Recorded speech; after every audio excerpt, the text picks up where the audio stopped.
എല്ലാവർക്കും മെഷീൻ ടൂൾസിൻ്റെ പുതിയൊരു ക്ലാസ്സിലേക്ക് സ്വാഗതം. നമ്മുടെ ഡിപ്ലോമ മെക്കാനിക്കൽ എഞ്ചിനീയറിംഗ് പഠിക്കുന്ന വിദ്യാർത്ഥികൾക്കുള്ള നമ്മുടെ S3 തേർഡ് സെമസ്റ്ററിൽ പഠിക്കാനുള്ള ഒരു സബ്ജക്റ്റാണ് ഇവിടെ കാണുന്ന പോലെ മെഷീൻ ടൂൾസ് എന്ന് പറയുന്നത്. ഓക്കെ, അപ്പോൾ നമ്മുടെ മെഷീൻ ടൂൾസിൻ്റെ ഫസ്റ്റ് ക്ലാസ്സാണ് നമ്മളിന്ന് സ്റ്റാർട്ട് ചെയ്യാൻ പോകുന്നത്. ഓക്കെ, ഇപ്പോൾ സാധാരണഗതിയിൽ നമുക്കറിയാവുന്ന പോലെ ഓരോ തിയറി പേപ്പറിലും 4 മൊഡ്യൂൾസാണ് ഉണ്ടാകാറുള്ളത്. ആ 4 മൊഡ്യൂൾസിലെ ഏറ്റവും ഫസ്റ്റത്തെ മൊഡ്യൂളായിട്ടുള്ള സിലബസ് പോയിൻ്റ് ഓഫ് വ്യൂവിൽ ഏറ്റവും ഫസ്റ്റ് മൊഡ്യൂളായിട്ട് കൊടുത്തിട്ടുള്ള മൊഡ്യൂളാണ് നമ്മൾ സ്റ്റാർട്ട് ചെയ്യാൻ പോകുന്നത്.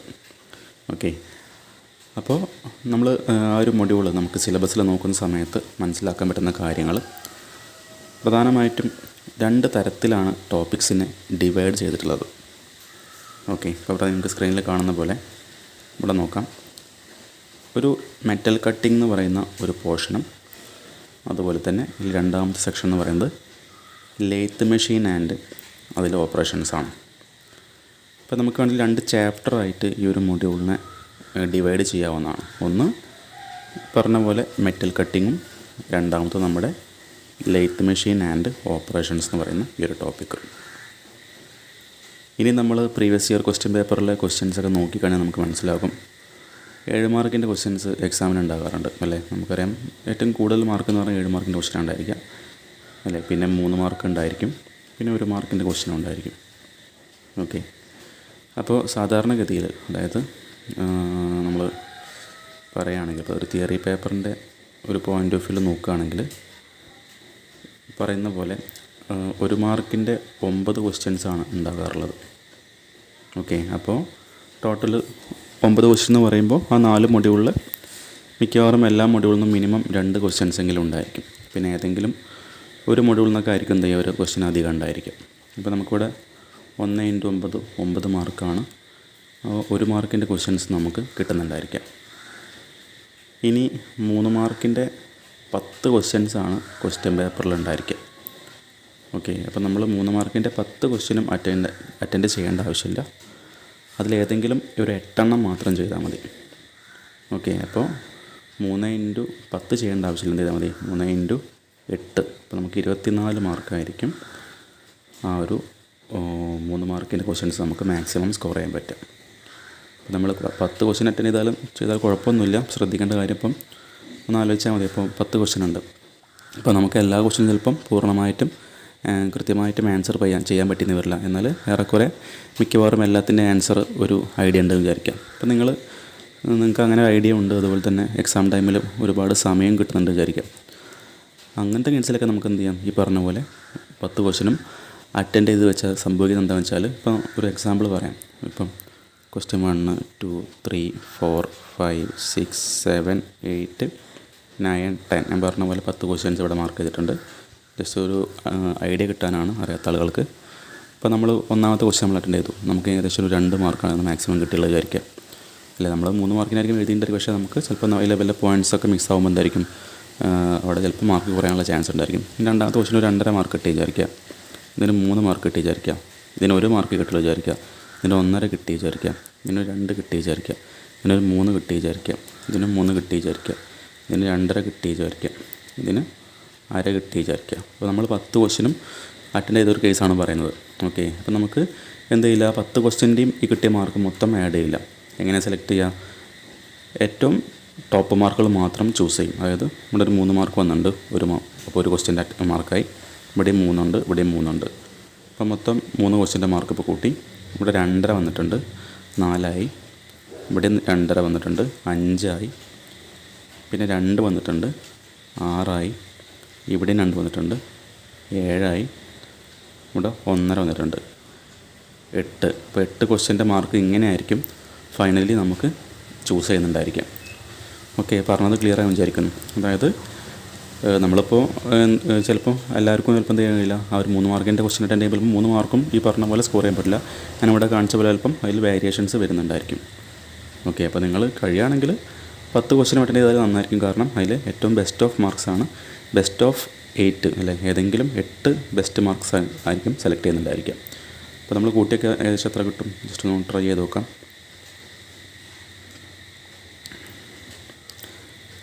2, 2, 4.5, 7.5, 8:30, 9, 11, 11 3 14, 14 3 17, 17 2 19.5. അപ്പോൾ നമുക്ക് മാക്സിമം അവിടെ നിന്ന് 3 മാർക്കിൻ്റെ ക്വസ്റ്റ്യൻ നമുക്ക് 19.5 മാർക്ക് നമുക്ക് ഗെയിൻ ചെയ്യാൻ പറ്റി. ഓക്കെ, അപ്പോൾ അതിൽ best of 8, okay 8 best marks ആയിരിക്കും അതൊന്നും എടുക്കുന്നുണ്ടായിരിക്കുള്ള കാര്യം മനസ്സിലാക്കി വെക്കുക. ഓക്കെ, അപ്പോൾ 1 മാർക്കിൻ്റെ 9 ക്വസ്റ്റ്യൻ അറ്റൻഡ് ചെയ്യാം. അപ്പോൾ ഓരോ ക്വസ്റ്റ്യനും 1 മാർക്ക് കിട്ടും, 9 മാർക്കായി. പിന്നെ 3 മാർക്കിൻ്റെ 8 ക്വസ്റ്റ്യൻ മാക്സിമം ചെയ്താലും മതി. 10 ക്വസ്റ്റ്യൻ ചെയ്താലും പ്രശ്നമില്ല. ഈ പറഞ്ഞ പോലെ ഈ സംഭവമായിരിക്കും അവിടെ സംഭവിക്കുന്നുണ്ടായിരിക്കാം. അപ്പോൾ 24 9 മൊത്തം 33 മാർക്കായി അല്ലേ. ഇപ്പോൾ ഇവിടെ മൊത്തം 33 മാർക്കായി. നമുക്കറിയാം ടോട്ടൽ മാർക്ക് എന്ന് പറഞ്ഞാൽ 75 ആണ് അല്ലേ. ടോട്ടൽ മാർക്ക് 75 ആണ്. പിന്നെ ഇതിൽ ബാക്കി ഉണ്ടായിരിക്കുക 42 മാർക്കാണ് ഇനി ബാക്കിയുള്ളത് അല്ലേ. 42 മാർക്സ് ബാക്കിയുണ്ട്. അപ്പോൾ 42 മാർക്സ് എന്ന് പറയുമ്പോൾ മൊത്തം 6 × 7 മാർക്കിൻ്റെ 6 ക്വസ്റ്റ്യൻ ആയിരിക്കും നമുക്ക് അറ്റൻഡ് ചെയ്യാൻ പറ്റുന്നുണ്ടായിരിക്കും. ഓക്കെ, അപ്പോൾ അങ്ങനെയാണ് നമ്മുടെ ക്വസ്റ്റ്യൻ പേപ്പറിൻ്റെ പാറ്റേൺ ഉണ്ടായിരിക്കും. ഓക്കെ, നമുക്കിനി ക്ലാസ്സിലേക്ക് പോകാം. അപ്പോൾ നമ്മളിന്ന് സ്റ്റാർട്ട് ചെയ്യാൻ പോകുന്നത് ഇവിടെ കാണുന്ന പോലെ ആദ്യം കാണിച്ചിട്ടുള്ള മെറ്റൽ കട്ടിങ്ങും പിന്നെ നമുക്ക് ചിലപ്പോൾ അടുത്ത ക്ലാസ്സിലായിരിക്കും ബാക്കിയുള്ള ലെയ്ത്തിൻ്റെ പോർഷൻ എടുക്കുന്നുണ്ടായിരിക്കും. ഓക്കെ, നമ്മൾ അതിൽ തന്നെ ഏറ്റവും ഇമ്പോർട്ടൻ്റ് ആയിട്ടുള്ള ഭാഗങ്ങളാണ് നമ്മൾ ഇന്നത്തെ ക്ലാസ്സിൽ ഡിസ്കസ് ചെയ്ത് പോകുന്നത്. ഓക്കെ, അപ്പോൾ നമുക്ക് ഈ ഒരു ക്ലാസ് കണ്ടതിന് എന്തായാലും ആ ഒരു മൊഡ്യൂളിലെ മാക്സിമം മാർക്ക് നമുക്ക് സ്കോർ ചെയ്യാൻ പറ്റും. അപ്പോൾ ശ്രദ്ധിക്കാം. ഓക്കെ, ഇവിടെ ഇപ്പോൾ സ്ക്രീനിൽ ഞാൻ കാണുന്നത് നമ്മുടെ പ്രീവിയസ് ഇയർ ക്വസ്റ്റ്യൻസ് ആണ്. ഓക്കെ, ഇവിടെ ഇപ്പോൾ ഒരു 3 ക്വസ്റ്റ്യൻ പേപ്പറിലെ ക്വസ്റ്റ്യൻസ് ആണ് ഇവിടെ കാണിച്ചിട്ടുള്ളത്. അതായത് 1 മാർക്കിൻ്റെ ക്വസ്റ്റ്യൻസ് ആണ് കേട്ടോ. ഇവിടെ നോക്കുക, പ്രീവിയസ് ഇയർ 3 ക്വസ്റ്റ്യൻ പേപ്പറിലെ 1 മാർക്കിൻ്റെ ക്വസ്റ്റ്യൻസ്, അതായത് ഈ മൊഡ്യൂളിലെ മൊഡ്യൂൾ 1-ലെ 1 മാർക്കിൻ്റെ ക്വസ്റ്റ്യൻസ് മാത്രം ഇവിടെ അറേഞ്ച് ചെയ്ത് വെച്ചിട്ടുണ്ട്. ഓക്കെ, അതായത് 3 കളറിൽ കാണിച്ചെന്താണെന്ന് വെച്ചാൽ എന്താണ് ഇത് ഈ കാണുന്നത് ഒരു ക്വസ്റ്റ്യൻ പേപ്പറിലെ ക്വസ്റ്റ്യനാണ്. ഓക്കെ, 1 മാർക്കിൻ്റെ ക്വസ്റ്റ്യൻസാണ്. ഇത് മറ്റൊരു ക്വസ്റ്റ്യൻ പേപ്പറിലെ ക്വസ്റ്റ്യൻസാണ്. ഇത് മറ്റൊരു ക്വസ്റ്റ്യൻ പേപ്പറിലെ ക്വസ്റ്റ്യൻസാണ്. അങ്ങനെ 3 ക്വസ്റ്റ്യൻ പേപ്പറിലെ ഈ മൊഡ്യൂൾ 1-ലെ 1 മാർക്കിൻ്റെ ക്വസ്റ്റ്യൻസ് മാത്രം ഇവിടെ കാണിച്ചിട്ടുണ്ട്. അപ്പോൾ നമുക്ക് ഇങ്ങനെ ചെയ്യുന്നത് എന്താ വെച്ചാൽ നമുക്ക് പഠിക്കുമ്പോൾ ഏതൊക്കെ ടോപ്പിക്കാണ് നമ്മൾ ശരിക്കും മനസ്സിലാക്കി വെക്കേണ്ടത്, അല്ലെങ്കിൽ ഏതൊക്കെ ടോപ്പിക്കാണ് നമ്മൾ ഒരിക്കലും നമ്മൾ സ്കിപ്പ് ചെയ്യാൻ പാടില്ലാത്തതെന്നൊക്കെ മനസ്സിലാക്കാനാണ് ഇങ്ങനെയൊരു ഫോർമാറ്റിൽ കൊടുത്തിട്ടുള്ളത്. ഓക്കെ, അതുപോലെ തന്നെ നമുക്ക് മറ്റൊരു ക്വസ്റ്റ്യൻ പേപ്പറിലെ ഇതേപോലെ 3 ക്വസ്റ്റ്യൻ പേപ്പറിലെ 3 മാർക്കിൻ്റെ ക്വസ്റ്റ്യൻസ് മാത്രം ഇവിടെ അറേഞ്ച് ചെയ്ത് വെച്ചിട്ടുണ്ട്. ഇവിടെ കളറ് മാറ്റിയിട്ടില്ല, ശ്രദ്ധിക്കുക. ഈ 1ഉം 2ഉം ഒരു ക്വസ്റ്റ്യൻ പേപ്പറിലെ ക്വസ്റ്റ്യനാണ്. ഈ 1ഉം 2ഉം മറ്റൊരു ക്വസ്റ്റ്യൻ പേപ്പറിലെ 3 മാർക്കിൻ്റെ ക്വസ്റ്റ്യനാണ്. ഈ കാണുന്ന താഴെയുള്ള 1ഉം 2ഉം മറ്റൊരു ക്വസ്റ്റ്യൻ പേപ്പറിലെ ക്വസ്റ്റ്യൻസാണ്. 3 മാർക്കിൻ്റെ മൊഡ്യൂൾ 1-ലെ മാത്രം ക്വസ്റ്റ്യൻസാണ്. ഓക്കെ, അപ്പോൾ നമുക്കിങ്ങനെ ഒരു ഫിൽട്ടർ ചെയ്ത് വെക്കുമ്പോൾ എന്തായിരിക്കും നമുക്ക് പഠിക്കുമ്പോൾ കുറച്ചും കൂടി എളുപ്പമായിരിക്കും. നമ്മൾ ഏതൊക്കെ ടോപ്പിക്സാണ് പഠിക്കേണ്ടുള്ളൊരു ധാരണ നമുക്ക് വ്യക്തമായിട്ട് കിട്ടുന്നതാണ്. ഓക്കെ, അതേപോലെ തന്നെ 7 മാർക്കിൻ്റെ ക്വസ്റ്റ്യൻസും ഇവിടെ അറേഞ്ച് ചെയ്ത് വെച്ചിട്ടുണ്ട്. സ്ക്രീനിൽ കാണുന്ന പോലെ നമുക്ക് 3 കളറിൽ കാണിച്ചിട്ടുണ്ട്. ഈ 4 ക്വസ്റ്റ്യൻസ് ഒരു ക്വസ്റ്റ്യൻ പേപ്പറിലെ മൊഡ്യൂൾ 1-ലെ 7 മാർക്കിൻ്റെ ക്വസ്റ്റ്യൻസാണ്. രണ്ടാമത്തെ സെറ്റ് ഈ കാണുന്നത് മൊഡ്യൂൾ 1-ലെ മറ്റൊരു ക്വസ്റ്റ്യൻ പേപ്പറിലെ 4 ക്വസ്റ്റ്യൻസാണ്. ഇവിടെ കാണുന്നത് മൊഡ്യൂൾ 1-ലെ മറ്റൊരു 3ാമത്തെ ക്വസ്റ്റ്യൻ പേപ്പറിലെ 4 ക്വസ്റ്റ്യൻസാണ്. 7 മാർക്കിൻ്റെ ക്വസ്റ്റ്യൻസാണ്. ഓക്കെ, അപ്പോൾ ഇങ്ങനെ നോക്കുമ്പോൾ നേരത്തെ പറഞ്ഞ പോലെ തന്നെ നമുക്ക് വളരെ എഫക്റ്റീവായിട്ട് ഏതൊക്കെ ടോപ്പിക്സാണ് നമ്മൾ ഒരിക്കലും സ്കിപ്പ് ചെയ്യാണ്ട് പോകുന്ന കാര്യം കൃത്യമായിട്ട് നമുക്ക് മനസ്സിലാക്കാൻ പറ്റും. ഓക്കെ, അപ്പോൾ ഇനി ഈ ഒരു ക്വസ്റ്റ്യൻ പേപ്പർ പോയിൻ്റ് ഓഫ് വ്യൂലാണ് നമ്മൾ ഇന്നത്തെ ക്ലാസ് സ്റ്റാർട്ട് ചെയ്യാൻ പോകുന്നത്. നമ്മൾ ഫസ്റ്റ് നോക്കാൻ പോകുന്നത് മെറ്റൽ കട്ടിംഗ് ആണ്. Okay, metal cutting. ഓക്കെ, അപ്പോൾ ഇവിടെ നോക്കാം. മെറ്റൽ കട്ടിങ്ങിൽ നമ്മൾ പഠിക്കുന്ന സമയത്ത് മെറ്റൽ കട്ടിംഗ് എന്ന് പറഞ്ഞാൽ നമ്മൾ പല മെറ്റീരിയൽസ് റോ മെറ്റീരിയൽസ് നമ്മുടെ കയ്യിലുണ്ടായിരിക്കും. ആ റോ മെറ്റീരിയൽസ് ഉപയോഗിച്ച് നമ്മൾ പല പ്രൊഡക്റ്റ് ഉണ്ടാക്കിയെടുക്കും. അപ്പോൾ നമ്മൾ പല മെഷീൻസ് ഉപയോഗിച്ചിട്ടായിരിക്കും ഈ പ്രൊഡക്ട്സ് എല്ലാം ഉണ്ടാക്കിയെടുക്കുന്നുണ്ടായിരിക്കുക. അതിൽ വരുന്ന മെഷീൻസാണ് ലെയ്ത്ത് മെഷീന്, അതുപോലെ ഷേപ്പർ മെഷീന്, മില്ലിംഗ് മെഷീന് അല്ലേ. അവിടെ സാധാരണ നമ്മൾ ഉപയോഗിക്കുന്ന മെഷീൻസാണ്, പ്രൊഡക്ഷൻ പർപ്പസിന് വേണ്ടി ഉപയോഗിക്കുന്ന മെഷീൻസാണ്. അതുപോലെ നമുക്ക് പ്രൊഡക്ഷൻ ആവശ്യമായിട്ടുള്ളൊരു മെഷീനാണ് ഡ്രില്ലിംഗ് മെഷീന്. അപ്പോൾ അങ്ങനെ പല ടൈപ്സ് ഓഫ് മെഷീൻസ് ഉണ്ട്. ഈ മെഷീൻസ് ഉപയോഗിച്ചായിരിക്കും നമ്മൾ പലപ്പോഴും ഒരു മെറ്റീരിയൽ ഉപയോഗിച്ച് നമ്മൾ ഫൈനൽ പ്രൊഡക്റ്റ് ഉണ്ടാക്കിയെടുക്കുന്നത്. ഓക്കെ, അപ്പോൾ നമുക്ക് അവിടെ മെറ്റലിൽ പല മെറ്റൽ സർഫസിൽ നിന്നും അല്ലെങ്കിൽ ആ മെറ്റീരിയലിൻ്റെ മേലെ സർഫസിൽ നിന്നും മെറ്റീരിയൽ പാർട്ടിക്കിൾസ് റിമൂവ് ചെയ്തിട്ടായിരിക്കും അതിൻ്റെ ഷേപ്പിലൊക്കെ വ്യത്യാസങ്ങൾ വരുത്തുന്നത്, അല്ലെങ്കിൽ അത് കട്ട് ചെയ്യുന്നുണ്ടായിരിക്കും, അല്ലെങ്കിൽ അതിനകത്ത് ഡ്രില്ലിങ് ചെയ്യുന്നുണ്ടായിരിക്കും, അല്ലെങ്കിൽ നമ്മൾ ലെയ്ത്തിൽ എളുപ്പം ടേണിങ് ചെയ്യുന്നുണ്ടായിരിക്കും, ത്രെഡ് കട്ട് ചെയ്യുന്നുണ്ടായിരിക്കും, അല്ലെങ്കിൽ ഫേസിങ് ഓപ്പറേഷൻ ചെയ്യുന്നുണ്ടായിരിക്കും, അല്ലെങ്കിൽ ഗ്രൂവ് കട്ട് ചെയ്യുന്നുണ്ടായിരിക്കും, അല്ലെങ്കിൽ അങ്ങനെ പറയുന്ന ചാംഫറിങ് ചെയ്യുന്നുണ്ടായിരിക്കും, അതുപോലെ നേളിങ് ചെയ്യുന്നുണ്ട്. അങ്ങനെ പല പല പ്രോസസ്സുകളായിരിക്കും നമ്മൾ ഒരു പ്രൊഡക്ഷൻ പ്രോസസ്സിൽ നമ്മൾ ചെയ്യുന്നുണ്ടായിരിക്കും. അപ്പോൾ ഇങ്ങനെയുള്ള എല്ലാ പ്രോസസ്സുകളും ചെയ്യാൻ വേണ്ടി ഉപയോഗിക്കുന്ന മെഷീൻസാണ് ഞാൻ നേരത്തെ പറഞ്ഞ പോലെ ലെയ്ത്ത് വരുന്നുണ്ട്, മില്ലിങ് മെഷീൻസ് വരുന്നുണ്ട്, ഷേപ്പർ മെഷീൻ വരുന്നുണ്ട്, പ്ലെയിനിങ് മെഷീൻസ് അഥവാ പ്ലെയിനർ മെഷീൻ വരുന്നുണ്ട്. അപ്പോൾ അങ്ങനെ കുറേ ടൈപ്സ് ഓഫ് മെഷീൻസ് നമുക്ക് വരുന്നുണ്ട്. ഇതിനെക്കുറിച്ചൊക്കെ നമുക്ക് ഈ ഒരു സബ്ജക്റ്റിൽ പഠിക്കാനുമുണ്ട്. അതുപോലെ നിങ്ങൾ ആ ഒരു സെമസ്റ്ററിലും ഇനി വരാൻ പോകുന്ന സെമസ്റ്ററിലൊക്കെ നിങ്ങൾ നമ്മുടെ വർക്ക്ഷോപ്പിൽ മെഷീൻ ഷോപ്പിലൊക്കെ വെച്ച് നിങ്ങൾ ആ മെഷീൻസ് ഉപയോഗിച്ച് പഠിക്കുന്നുണ്ടായിരിക്കും.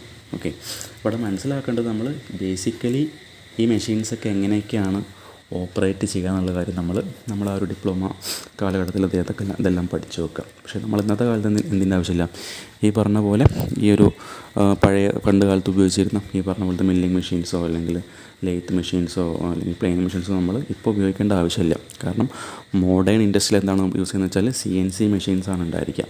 അപ്പോൾ ശരിക്കും അവിടെ വർക്കറുടെ ഒരു മെഷീൻ ഓപ്പറേറ്ററുടെ ആവശ്യം ശരിക്കും അവിടെ ഇല്ല.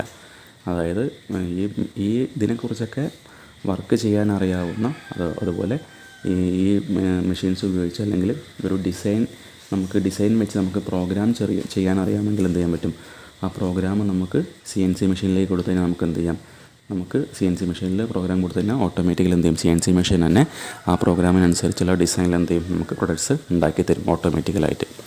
അപ്പോൾ പറഞ്ഞ് മനസ്സിലായല്ലോ. അപ്പോൾ നമ്മൾ ഇതിനെക്കുറിച്ചൊക്കെ നമ്മൾ ഡിപ്ലോമ അല്ലെങ്കിൽ BTech പഠിക്കുമ്പോൾ ഇതിനെക്കുറിച്ചൊക്കെ ആ ഒരു പണ്ട് കാലത്ത് അല്ലെങ്കിൽ ഇപ്പോഴും ഉപയോഗിക്കുന്നുണ്ട്. പക്ഷേ മോഡേൺ ഇൻഡസ്ട്രീസിൽ ഇതിൻ്റെ ആവശ്യമില്ല. ഈ പറഞ്ഞ പോലെ പഴയ ലെയ്ത്ത് മെഷീൻ്റെയോ മില്ലിങ് മെഷീൻ്റെയോ ഒന്നും ആവശ്യമില്ല. പക്ഷേ നമ്മളിതിൻ്റെ എല്ലാം ബേസ് എല്ലാം പഠിച്ചു വെക്കണം.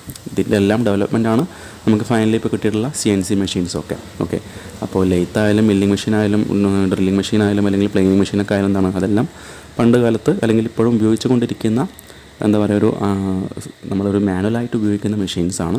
എന്നാൽ ഇപ്പോൾ അതെല്ലാം മാറി മോഡേൺ ഇൻഡസ്ട്രീസിൽ എന്താണ് ഉപയോഗിക്കുന്നത്, CNC മെഷീൻസൊക്കെയാണ് ഉപയോഗിക്കുന്നത്. അപ്പം നമുക്ക് ഒരു ഡിസൈൻ കൊടുത്ത് അല്ലെങ്കിൽ ഡിസൈൻ അനുസരിച്ചുള്ള പ്രോഗ്രാം കൊടുത്തു കഴിഞ്ഞാൽ അതനുസരിച്ച് എന്ത് ചെയ്യും, ഓട്ടോമാറ്റിക്കലി അവിടെ ടൂളും ഓട്ടോമാറ്റിക്കലി മൂവ് ചെയ്യും, വർക്ക് പീസ് അല്ലെങ്കിൽ വർക്ക് ഓട്ടോമാറ്റിക്കലി മൂവ് ചെയ്യും. അങ്ങനെ ഓട്ടോമാറ്റിക്കലായിരിക്കും എന്ത് ചെയ്യും, എല്ലാം പ്രൊഡക്ഷൻ പ്രോസസ്സ് ചെയ്യുന്നുണ്ടായിരിക്കാം. അപ്പോൾ നമുക്കൊരു പ്രോഗ്രാം ചെയ്യാൻ അറിഞ്ഞാൽ മതി. അല്ലെങ്കിൽ ആ മെഷീനിലെ CNC മെഷീൻ നമുക്ക് പ്രോഗ്രാം കൊടുത്ത് ഓപ്പറേറ്റ് ചെയ്യാൻ അറിഞ്ഞാൽ നമുക്ക് എന്ത് ചെയ്യാം, പ്രത്യേകിച്ച് നമുക്ക് വേറൊരു മാനുവൽ എഫേർട്ടിൻ്റെ അവിടെ ആവശ്യം ഉണ്ടായിരിക്കില്ല. ഓക്കെ, അപ്പോൾ ആ ഒരു കാര്യം കൂടി മനസ്സിലാക്കി വെക്കുക. അപ്പോൾ അങ്ങനെ ഒരു റോ മെറ്റീരിയൽ നമ്മൾ ഒരു ഫൈനൽ പ്രൊഡക്റ്റാക്കി മാറ്റുന്ന സ്റ്റേജസിൽ ഈ പറഞ്ഞ പോലെ പല പല മെഷീൻസ് ഉപയോഗിക്കുന്നുണ്ടായിരിക്കും. അപ്പോൾ ഞാൻ പറഞ്ഞു റോ മെറ്റീരിയൽ എന്ന് പറഞ്ഞില്ലേ. എന്താണ് റോ മെറ്റീരിയൽ എന്ന് പറഞ്ഞാൽ, ഇപ്പോൾ ഒരു മൈൽഡ് സ്റ്റീലിൻ്റെ ഒരു ബ്ലോക്ക് ഉണ്ട്.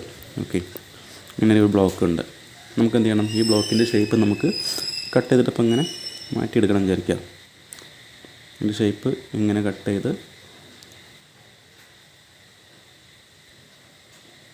ഈ ഒരു ഷേപ്പിലേക്ക് നമുക്ക് മാറ്റണം. അതിൻ്റെ അർത്ഥം ഇവിടെ കാണുന്ന പോലെ ഇത്രയും ഭാഗത്ത് മെറ്റീരിയൽസ് റിമൂവ് ചെയ്യേണ്ടി വരും അല്ലേ. അപ്പോൾ അങ്ങനെ മെറ്റീരിയൽ റിമൂവ് ചെയ്യാൻ നമുക്ക് എന്ത് ചെയ്യണം, ആ മെറ്റീരിയലിനെ കട്ട് ചെയ്യാനായിട്ടുള്ള കട്ടിങ് ടൂൾസിൻ്റെ ആവശ്യകത ഉണ്ടായിരിക്കും. അപ്പോൾ നമ്മൾ അവിടെ ഉപയോഗിക്കുന്ന കട്ടിങ് ടൂൾസിനെ കുറിച്ചാണ് നമ്മൾ ഇന്ന് ഫസ്റ്റ് പഠിക്കാൻ പോകുന്നത്.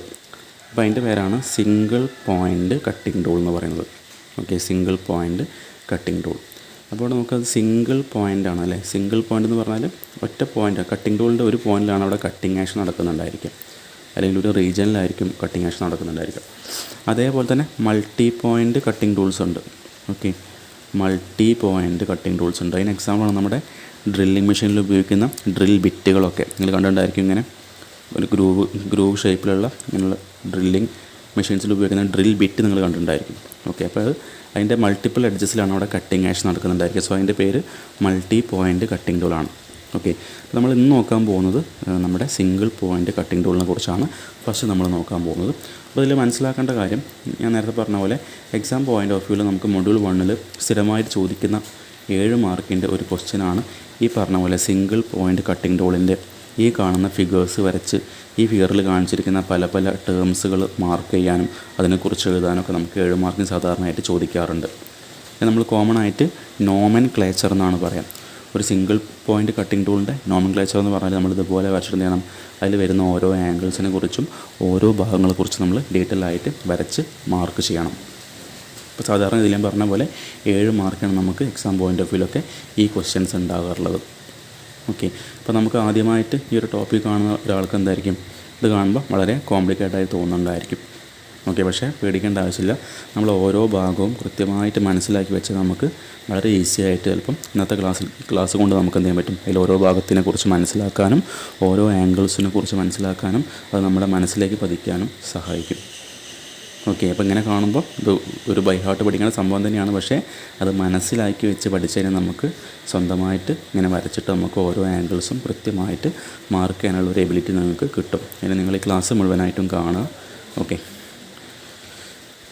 അപ്പോൾ അതിന് മുന്നേ നമ്മുടെ സിംഗിൾ പോയിൻ്റ് കട്ടിംഗ് ടൂൾ എന്ന് പറഞ്ഞാൽ ശരിക്കും അതിൻ്റെ ഷേപ്പ് ഇങ്ങനെയാണ് ഉണ്ടായിരിക്കുക. ഓക്കെ, ഇതാണ് സിംഗിൾ പോയിൻ്റ് കട്ടിംഗ് ടൂളിൻ്റെ ഒരു ശരിക്കുള്ളൊരു രൂപം വരുന്നത്. ഓക്കെ, അപ്പോൾ ഈ കാണുന്ന സിംഗിൾ പോയിൻ്റ് കട്ടിംഗ് ടൂളിൻ്റെ ഈ ഡയറക്ഷൻ നോക്കുന്ന വ്യൂ ആണ് നമുക്ക് ഇവിടുത്തെ ഒരു ഫ്രണ്ട് വ്യൂ ആണ് നമുക്ക് ഈ ഫിഗറിൽ ഇവിടെ കാണുന്നുണ്ടായിരിക്കാം. ഇതാണ് അതിൻ്റെ ഫ്രണ്ട് വ്യൂ ആയിട്ട് കാണുന്നുണ്ടായിരിക്കാം. ഇനി അതുപോലെ നമുക്ക് ഇവിടെ നിന്ന് നോക്കുമ്പോഴുള്ള വ്യൂ ആണ് നമുക്ക് സൈഡ് വ്യൂ ആയിട്ട് ഇവിടെ കാണിച്ചിരിക്കുന്നത്. ഓക്കെ, ഇനി അതുപോലെ നമ്മുടെ പ്ലാൻ വ്യൂ ആണ് നമുക്ക് മേലെ നിന്ന് നോക്കുന്ന വ്യൂ ആണ് ഇവിടെ, ഈ സർഫസിൻ്റെ വ്യൂ ആണ് നമുക്ക് ഏറ്റവും മേലെ ആയിട്ട് ഇവിടെ കാണിച്ചിരിക്കുന്നത്. ഓക്കെ, അപ്പോൾ അങ്ങനെ ആ ഒരു ഫ്രണ്ട് വ്യൂവും ഇതുപോലെ സൈഡ് വ്യൂവും പ്ലാൻ വ്യൂ ആണ് നമുക്കിവിടെ 3 ഭാഗങ്ങളായിട്ട് സെപ്പറേറ്റ് ചെയ്ത് കാണിച്ചിരിക്കുന്നത്. ഓക്കെ, അപ്പോൾ നമുക്ക് ഈ ഫിഗർ വെച്ച് പഠിച്ചാൽ തന്നെ നമുക്ക് എല്ലാ ഭാഗങ്ങളും നമുക്ക് പിന്നെ ഈ ക്ലാസ് കണ്ടു കഴിയുമ്പോഴത്തേക്കും നമുക്ക് എല്ലാ ഭാഗങ്ങളും മാർക്ക് ചെയ്യാനുള്ളൊരു എബിലിറ്റി നിങ്ങൾക്ക് ഉണ്ടാക്കിയെടുക്കാൻ പറ്റും. ഓക്കെ, അപ്പോൾ നമ്മൾ ആദ്യം പറയാൻ പോകുന്നത് ഈ സിംഗിൾ പോയിൻ്റ് കട്ടിംഗ് ടൂളിനെ കുറിച്ചാണ്. അപ്പോൾ ഈ സിംഗിൾ പോയിൻ്റ് കട്ടിംഗ് ടൂൾ നമ്മൾ സാധാരണയായിട്ട് യൂസ് ചെയ്യാറുള്ളത് ലെയ്ത്തിലും ഷേപ്പർ മെഷീൻസിലൊക്കെയാണ്. ഓക്കെ, അപ്പോൾ അതിൻ്റെ മുന്നേ ആയിട്ട് നമ്മൾ ലെയ്ത്തിനെ കുറിച്ച് ചെറിയൊരു ഐഡിയ ഉണ്ടാക്കി വെക്കണം. ഓക്കെ, നമ്മൾ സാധാരണ ലെയ്ത്ത് മിക്കവാറും നമ്മുടെ നാടുകളിലൊക്കെ ഉള്ള ചെറിയ ചെറിയ ഇൻഡസ്ട്രീസിലൊക്കെ നമുക്ക് ലെയ്ത്ത് സാധാരണയായിട്ട് യൂസ് ചെയ്ത് നിങ്ങൾ കണ്ടിട്ടുണ്ടായിരിക്കും. ഒരു ലെയ്ത്ത് ഓപ്പറേറ്റർ ഇവിടെ അങ്ങനെ നിന്നുകൊണ്ട് എന്ത് ചെയ്യും, ഇങ്ങനെ വർക്ക് ചെയ്യാൻ നിങ്ങൾ കണ്ടിട്ടുണ്ടായിരിക്കും. ഓക്കെ, ഇവിടെ ഒരു ഹാൻഡിലുണ്ട്, അപ്പോൾ ഇതൊക്കെ ഓപ്പറേറ്റ് ചെയ്യുന്ന ഈ മെഷീൻ ഓപ്പറേറ്റർ ആയിരിക്കും. ഓക്കെ, അപ്പോൾ ഇത് സാധാരണ നമ്മൾ കോമൺ ആയിട്ട് നമ്മുടെ ഇൻഡസ്ട്രീസിൽ കാണുന്ന ഇപ്പോഴും ഉപയോഗിച്ചുകൊണ്ടിരിക്കുന്ന ഒരു മെഷീനാണ് ലെയ്ത്ത് മെഷീൻ എന്ന് പറയുന്നത്. നമ്മളൊരു റോ മെറ്റീരിയലിനെ ഫൈനൽ പ്രൊഡക്റ്റാക്കി മാറ്റാൻ വേണ്ടിയിട്ട് നേരത്തെ പറഞ്ഞ പോലെ പല പല പ്രോസസ്സുകൾ ചെയ്യുന്നുണ്ട്. ആ പല പല പ്രോസസ്സുകൾ ചെയ്യാൻ വേണ്ടി ഉപയോഗിക്കുന്ന പ്രധാനപ്പെട്ട ഒരു പ്രൊഡക്ഷൻ മെഷീനാണ് നമ്മുടെ ലെയ്ത്ത് എന്ന് പറയുന്നത്. ഓക്കെ, അപ്പോൾ ലെയ്ത്ത് എന്ന് പറഞ്ഞാൽ നോക്കി സ്പെല്ലിംഗ് നോക്കിയാൽ LATH ലെയ്ത്ത്. ഓക്കെ, ഇത് നിങ്ങൾ ഈ ഒരു സെമിസ്റ്റർ നിങ്ങൾക്ക് അത് മെഷീൻ ഷോപ്പിൽ നിങ്ങളതിനെ കുറിച്ച് പഠിക്കാനും അല്ലെങ്കിൽ അതിൽ ലെയ്ത്തിൽ നിങ്ങൾക്ക് വർക്ക് ചെയ്യാനൊക്കെ ഉണ്ടായിരിക്കും. ഓക്കെ, അല്ലെങ്കിൽ അടുത്ത സെമിസ്റ്ററിൽ നിങ്ങളതിനെക്കുറിച്ച് മെഷീൻ ഷോപ്പിൽ പോയിട്ട് വർക്ക് ചെയ്യുന്നുണ്ടായിരിക്കും. അപ്പോൾ അതിനെക്കുറിച്ച് ഒരു ഐഡിയ ആദ്യം ഉണ്ടാക്കി വെക്കുക. ഓക്കെ, എന്താണ് ലെയ്ത്ത് എന്നുള്ളതിനെക്കുറിച്ച്. ഇവിടെ ലെയ്ത്തിൽ നോക്കുമ്പോൾ തന്നെ ഇവിടെ നോക്കിയാൽ മനസ്സിലാവും. കണ്ടോ, ഇവിടെ കുറേ പാർട്സുകൾ വരുന്നുണ്ട്. Tail stock, compound rest, tool post, cross slide, carriage, head stock, hand wheel, bed, leg, feed rod, lead screw, handles, അങ്ങനെ കുറേ പാർട്സ് ഇവിടെ കാണുന്നുണ്ട്. അപ്പോൾ ഇതും നേരത്തെ പറഞ്ഞ പോലെ ഇപ്പോൾ കാണുമ്പോൾ വളരെ കോംപ്ലിക്കേഷനായിട്ട് തോന്നുന്നുണ്ടായിരിക്കും. പക്ഷേ ഓരോ ഭാഗത്തിനെ കുറിച്ചും നമ്മൾ കൃത്യമായിട്ട് മനസ്സിലാക്കി വെച്ച് കഴിഞ്ഞാൽ നമുക്ക് ഓട്ടോമാറ്റിക്കലി ഇതെല്ലാം നമ്മുടെ മനസ്സിലേക്ക് വരും. അല്ലാണ്ട് നമ്മളിങ്ങനെ ബൈ ഹാർട്ട് വെച്ച് പഠിക്കേണ്ട ആവശ്യമില്ല. ഓരോ ഭാഗത്തിനെക്കുറിച്ച് കൃത്യമായിട്ട് കോൺസെപ്റ്റ് വൈസ് ഐഡൻറ്റിഫൈ വെച്ച് നമുക്ക് എന്ത് ചെയ്യും, ഇതുപോലെ ഫിഗർ വരച്ചിട്ട് നമുക്കെല്ലാം മാർക്ക് ചെയ്യാനും പറ്റും. അപ്പോൾ ഇവിടെ നോക്കട്ടോ, താഴെ ഒരു കാര്യം കാണിച്ചിട്ടുണ്ട്. കണ്ടോ, ഫിഗർ 4 മാർക്ക്, മാർക്കിങ് 3 മാർക്ക്. അതിൻ്റെ അർത്ഥം ഇതൊരു പ്രീവിയസ് ഇയർ ക്വസ്റ്റ്യനാണ്. അതായത് ഒരു ലെയ്ത്ത് വരച്ചിട്ട്, സെൻറ്റർ ലെയ്ത്താണ് ഈ ലെയ്ത്തിൻ്റെ പേര്. അപ്പോൾ ഞാൻ നേരത്തെ പറഞ്ഞ പോലെ ലെയ്ത്തിൽ തന്നെ കുറേ ടൈപ്സ് ഓഫ് ലെയ്ത്തുകൾ വരുന്നുണ്ട്. അതിലൊരു ടൈപ്പ് ലെയ്ത്താണ് സെൻറ്റർ ലെയ്ത്ത് എന്ന് പറയുന്നത്. അപ്പോൾ നമ്മുടെ ക്വസ്റ്റ്യൻ പേപ്പറിലെ ക്വസ്റ്റ്യൻ എന്താണ്, ഒരു സെൻറ്റർ ലെയ്ത്ത് വരയ്ക്കുക, ശേഷം എന്ത് ചെയ്യുക, മാർക്ക് ഡിഫറെൻറ്റ് പാർട്സ്.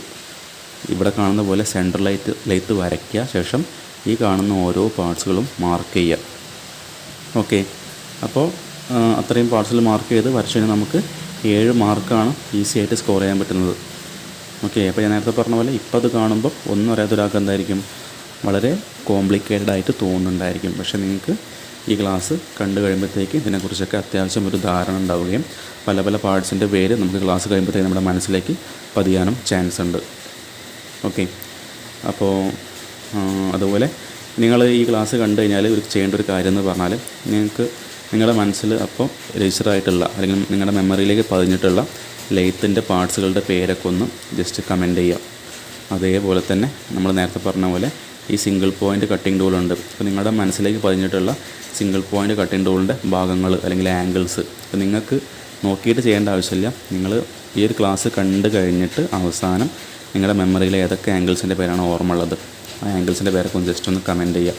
ഓക്കെ, അപ്പോൾ നിങ്ങളത് പഠിക്കുന്നുണ്ട് അല്ലെങ്കിൽ നിങ്ങൾക്കത് മനസ്സിലാകുന്നുണ്ട് എന്നുള്ള കാര്യം അത് ക്ലാസ് എടുക്കുന്ന എനിക്കൊരു കോൺഫിഡൻസിനാണ് ഞാൻ അങ്ങനെ പറഞ്ഞത്. അപ്പോൾ നിങ്ങൾ കഴിയുന്നതും ക്ലാസ്സിൻ്റെ മുന്നേ എന്ത് ചെയ്യുക, ആ ഒരു ക്ലാസ് കണ്ടു തീരുന്നതിൻ്റെ മുന്നേ കാര്യം അല്ലെങ്കിൽ അവസാനം എന്ത് ചെയ്യുക, കണ്ടു കഴിഞ്ഞിട്ട് ശേഷം എന്ത് ചെയ്യുക, അവസാനം ഒന്ന് കമൻറ്റ് ചെയ്യുക.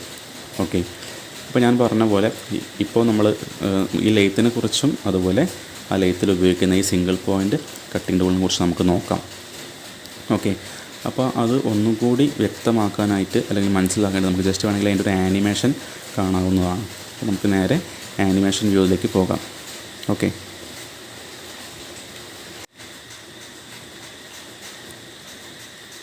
ഓക്കെ നമുക്ക് ആ ഒരു കാര്യങ്ങൾ നമുക്ക് ആനിമേഷൻ കണ്ട് മനസ്സിലാക്കാം കേട്ടോ. അപ്പോൾ നമ്മൾ പറഞ്ഞ പോലെ സിംഗിൾ പോയിൻ്റ് കട്ടിംഗ് ടൂളിനെ കുറിച്ച് നമുക്ക് പഠിക്കാനുണ്ട്. ഇവിടെ നോക്കാം കേട്ടോ, ഇതാണ് നമ്മുടെ ലെയ്ത്ത് എന്ന് പറയുന്ന ലെയ്ത്തിൻ്റെ ഒരു ആനിമേഷൻ വ്യൂ ആണ് നിങ്ങൾക്ക് ഇവിടെ കാണുന്നുണ്ടായിരിക്കാം. ഓക്കെ, ജസ്റ്റ് ഞാൻ ഇവിടുത്തെ ഓരോ പാർട്സിൻ്റെ പേരൊന്ന് ജസ്റ്റ് പറഞ്ഞു പോവാം.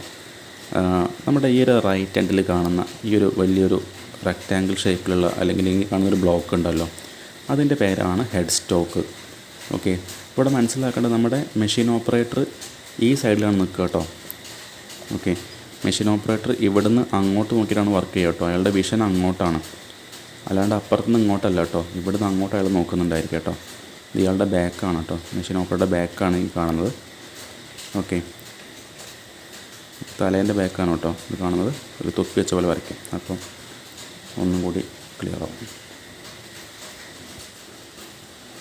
ഓക്കെ, നമ്മുടെ മെഷീൻ ഓപ്പറേറ്ററുടെ ബാക്ക് സൈഡാണ്, തൊപ്പീൻ്റെ മുൻവശം അവിടേക്ക് ഉണ്ടായിരിക്കും. ഓക്കെ, അപ്പോൾ നമ്മൾ ഈ സൈഡിൽ നിന്നാണ് വർക്ക് ചെയ്യുന്നുണ്ടായിരിക്കുക. അപ്പോൾ നമ്മുടെ ഈ മെഷീൻ ഓപ്പറേറ്ററുടെ അല്ലെങ്കിൽ ഈ ലെയ്ത്തിൽ ഓപ്പറേറ്റ് ചെയ്യുന്ന ആളുടെ ലെഫ്റ്റ് സൈഡ് ഇതാണല്ലോ, അല്ലെങ്കിൽ സംശയമില്ലല്ലോ, ലെഫ്റ്റ് സൈഡ് അതാണ്, റൈറ്റ് സൈഡ് ഇതുമാണ്, ഇത് സംശയമില്ല. ഇത് റൈറ്റ് സൈഡാണ്, ലെഫ്റ്റ് സൈഡാണ്. ഞാൻ നേരത്തെ പറഞ്ഞിട്ടുണ്ടായിരുന്നു നിങ്ങളിതിൽ ഓരോ പാർട്സും മനസ്സിലാക്കി വെക്കണം. അത് നമ്മുടെ ഒരു മെമ്മറിയിലേക്ക് നമുക്ക് നമ്മളറിയാണ്ട് അതൊന്നും ഇങ്ങനെ അലിഞ്ഞ് നമ്മുടെ മെമ്മറിയിലേക്ക് അതിങ്ങനെ ഡിഫോൾട്ടായിട്ട് മാറണം. ഓക്കെ, അപ്പോൾ അതാണ് നേരത്തെ പറഞ്ഞത്. നിങ്ങൾ ക്ലാസ് കണ്ടു കഴിഞ്ഞിട്ട് എന്ത് ചെയ്യണം, നിങ്ങൾക്ക് ഓർമ്മയുള്ള ലെയ്ത്തിൻ്റെ പാർട്സും അതുപോലെ തന്നെ ആ ഒരു കട്ടിംഗ് ടൂളിൻ്റെ നോമൻക്ലേച്ചറിൽ വരുന്ന ആംഗിൾസിൻ്റെ പേരോ അല്ലെങ്കിൽ ഭാഗങ്ങളുടെ പേരോ ഓർമ്മ ഉള്ളത് മാത്രം ജസ്റ്റ് ഒന്ന് കമൻറ്റ് ചെയ്യുക. ഓക്കെ, ഓർമ്മ ഇല്ലെങ്കിൽ കമൻറ്റ് ചെയ്യേണ്ട. പക്ഷേ ഓർമ്മ ഉണ്ടെങ്കിൽ കമൻറ്റ് ചെയ്താൽ നിങ്ങൾക്ക് കൂടി ഒരു ബെനിഫിറ്റാണ്. കാരണം നിങ്ങൾക്ക് അത്രയും കാര്യം നിങ്ങളറിയാണ്ട് പഠിച്ചു നിങ്ങൾക്ക് ധൈര്യത്തിൽ ഉറപ്പിക്കാൻ പറ്റും.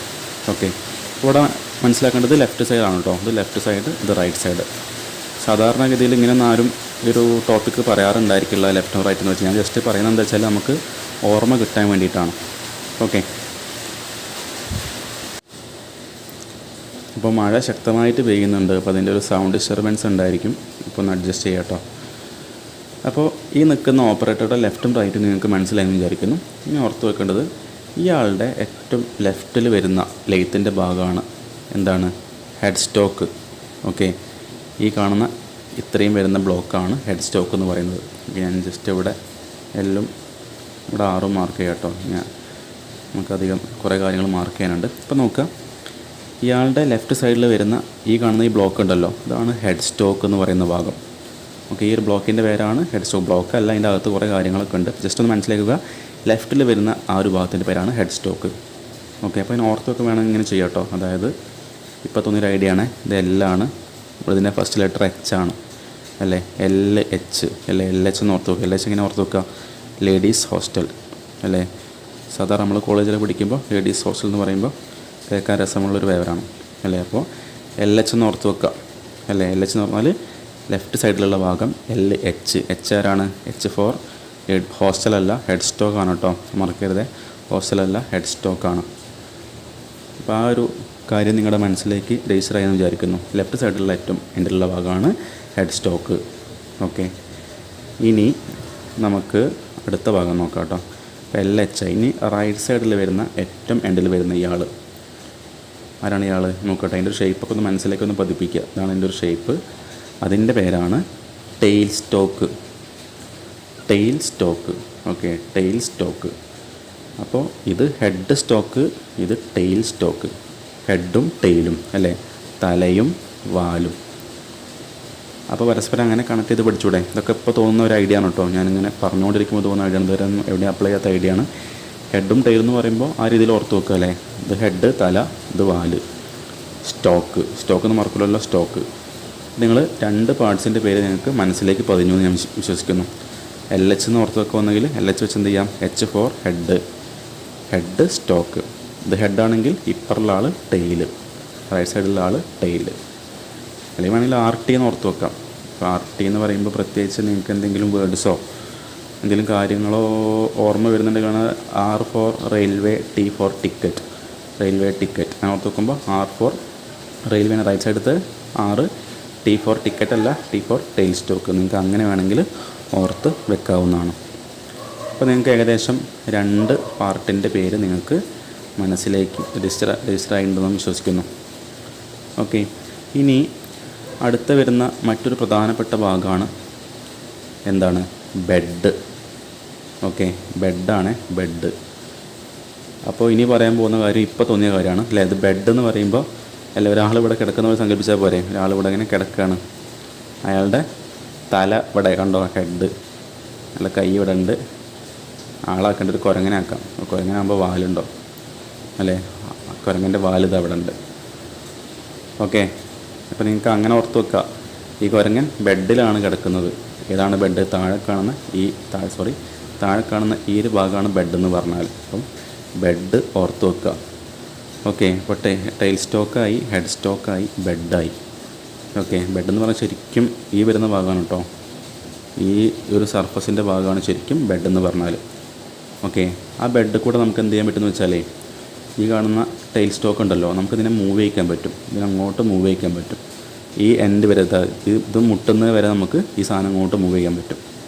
ഓക്കെ, ടൈൽ സ്റ്റോക്ക് ഫിക്സഡ് അല്ല, അത് മൂവബിൾ ആണ്. ആ ഒരു കാര്യം കൂടി ഇപ്പോൾ ഓർത്ത് വെക്കുക. അതേപോലെ ഇപ്പോൾ നമ്മൾ എത്ര പാർട്സ് പഠിച്ചു? ഹെഡ് സ്റ്റോക്ക് പറഞ്ഞു, ടൈൽ സ്റ്റോക്ക് മനസ്സിലായി, ഇവിടെയുള്ള ബെഡ് മനസ്സിലായി, 3 പാർട്സ് മനസ്സിലാക്കി. ഇനി അടുത്തൊരു പ്രധാനപ്പെട്ട ഭാഗമാണ് സെൻറ്ററിൽ വരുന്ന കാരേജ്. ഓക്കെ, ഇപ്പോൾ കാരേജിൻ്റെ പേര് കാരേജായിട്ട് തന്നെ ഓർത്ത് വെക്കുക. പ്രത്യേകിച്ച് ഒന്നും മനസ്സിലേക്ക് ഐഡിയാസ് ഒന്നും വരുന്നില്ല. അപ്പോൾ സെൻറ്ററിൽ വരുന്ന ഭാഗം കാരേജ് എന്ന് ഓർത്ത് വെക്കുക. ഓക്കെ, ഇതിനെ മൊത്തം നമ്മൾ കാരേജ് എന്ന് വിളിക്കുന്നത് കേട്ടോ. അതായത് ഈ കാണുന്ന മൊത്തം ഭാഗത്തിന് നമ്മൾ കാരേജ് എന്ന് വിളിക്കുക. ആ കാരേജിൻ്റെ അകത്ത് തന്നെ പിന്നെയും ഒരു 2-3 പാർട്സുകൾ വേറെ തന്നെ ഉണ്ട്. ഓക്കെ, അപ്പോൾ ജസ്റ്റ് മനസ്സിലാക്കി വെക്കുക. ഹെഡ് സ്റ്റോക്കായി, ടെയിൽ സ്റ്റോക്കായി, ബെഡായി, കാരേജായി. ഇനി ഞാൻ പറഞ്ഞു ഈ ടെയിൽ സ്റ്റോക്ക് എന്താണ്? ഇത് മൂവബിൾ ആണല്ലേ, ഇതിങ്ങനെ നീക്കി കൊണ്ടുപോകാൻ പറ്റും. ഈ സർഫസ് കൂടെ, ഈ ബെഡ് കൂടെ എന്ത് ചെയ്യുക, ഇതിനെ നമുക്ക് തള്ളിയാൽ, നമ്മൾ ഇവിടുന്ന് ഒരാൾ ഫോഴ്സ് കൊടുത്ത് തള്ളി കഴിഞ്ഞാൽ എന്ത് ചെയ്യുക, പുഷ് ചെയ്താൽ ഇതിനെ നമുക്ക് ഇങ്ങോട്ട് നീക്കി കൊണ്ടുപോകാൻ പറ്റും. അതായത് ഈ ഒരു എൻഡ് ഭാഗം ഇവിടെ മുട്ടുന്ന വരെ നമുക്ക് നീക്കി കൊണ്ടുപോകാൻ പറ്റും. ഓക്കെ, അപ്പോൾ ശരിക്കും ടെയിൽ സ്റ്റോക്കിൻ്റെ ഫങ്ഷൻ ഞാൻ പിന്നെ പറയാം, അടുത്തതിൽ പറയാം. അതേപോലെ നമ്മുടെ ഇതും എന്താണ്, ഈ കാരേജും എന്താണ്, ഇങ്ങോട്ടും അങ്ങോട്ടും മൂവബിളാണ്. അപ്പോൾ ഇതിനിവിടെ ഹാൻഡിലൊക്കെ ഉണ്ട്. ഓക്കെ, ഈ വീൽ തിരിക്കുമ്പോൾ നമുക്ക് ഇങ്ങോട്ട് ക്ലോക്ക് വൈസ് തിരിക്കുമ്പോൾ അത് ഇങ്ങോട്ട് പോവും, ഇങ്ങോട്ട് തിരിക്കുമ്പോൾ ആൻറ്റി ക്ലോക്ക് വൈസിൽ തിരിക്കുമ്പോൾ അത് ഇങ്ങോട്ട് ഈ ഡയറക്ഷനിലേക്കും പോകും. അപ്പോൾ അതും മൂവബിളാണ്. ഓക്കെ, ഇനി അതേപോലെ നമ്മുടെ ഈ ഹെഡ് സ്റ്റോക്ക് എന്തല്ല, ഹെഡ് സ്റ്റോക്ക് മൂവബിൾ അല്ല, അതവിടെ ഫിക്സഡ് ആണ്. ഓക്കെ, ഹെഡ് സ്റ്റോക്ക് അവിടെ ഫിക്സഡ് ആയിട്ട് നിൽക്കുകയാണ്. ഓക്കെ, ഹെഡ് സ്റ്റോക്ക് അവിടെ ഫിക്സഡ് ആയിട്ട് നിൽക്കുകയാണ്. അപ്പോൾ ഹെഡ് സ്റ്റോക്കിൻ്റെ പ്രത്യേകത എന്ന് പറഞ്ഞാൽ, അല്ലെങ്കിൽ ഹെഡ് സ്റ്റോക്കിൻ്റെ ഫംഗ്ഷൻ എന്ന് പറഞ്ഞാൽ, ഈ ഹെഡ് സ്റ്റോക്കിൻ്റെ അകത്താണ് നമ്മുടെ ഈ ഒരു മെഷീൻ അല്ലെങ്കിൽ ലെയ്ത്ത് മെഷീൻ ഓപ്പറേറ്റ് ചെയ്യാൻ ആവശ്യമായിട്ടുള്ള പവർ ട്രാൻസ്മിറ്റ് ചെയ്യുന്നൊരു ഭാഗമാണ്. അപ്പോൾ ഇതിനകത്ത് കുറേ ഗിയേഴ്സൊക്കെ ഉണ്ടായിരിക്കും. ഓക്കെ, അപ്പോൾ നമുക്ക് ഡിഫറെൻറ്റ് സ്പീഡിൽ ഈ ലെയ്ത്തിനെ ഓപ്പറേറ്റ് ചെയ്യാനായിട്ട് കുറേ ഗിയേഴ്സൊക്കെ ഉണ്ടായിരിക്കും.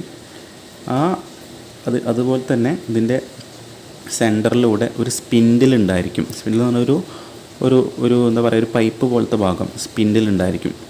ആ സ്പിൻഡിലിൻ്റെ എൻഡിലാണ് നമ്മൾ ഈ കാണുന്ന നമ്മുടെ വർക്ക് പീസിനെ ഹോൾഡ് ചെയ്യാനുള്ള വർക്ക് ഹോൾഡിങ് ഡിവൈസ് ആയിട്ടുള്ള ചക്ക് എന്ന് പറയുന്ന ഭാഗം ഫിറ്റ് ചെയ്തിട്ടുണ്ടായിരിക്കുക. ഓക്കെ, അതായത് ഈ കാണുന്ന ചക്ക് എന്ന് പറയുന്ന ഭാഗം എന്തായിരിക്കും, അത് റൊട്ടേറ്റിംഗ് ആണ്. അതിങ്ങനെ റൊട്ടേറ്റ് ചെയ്യും.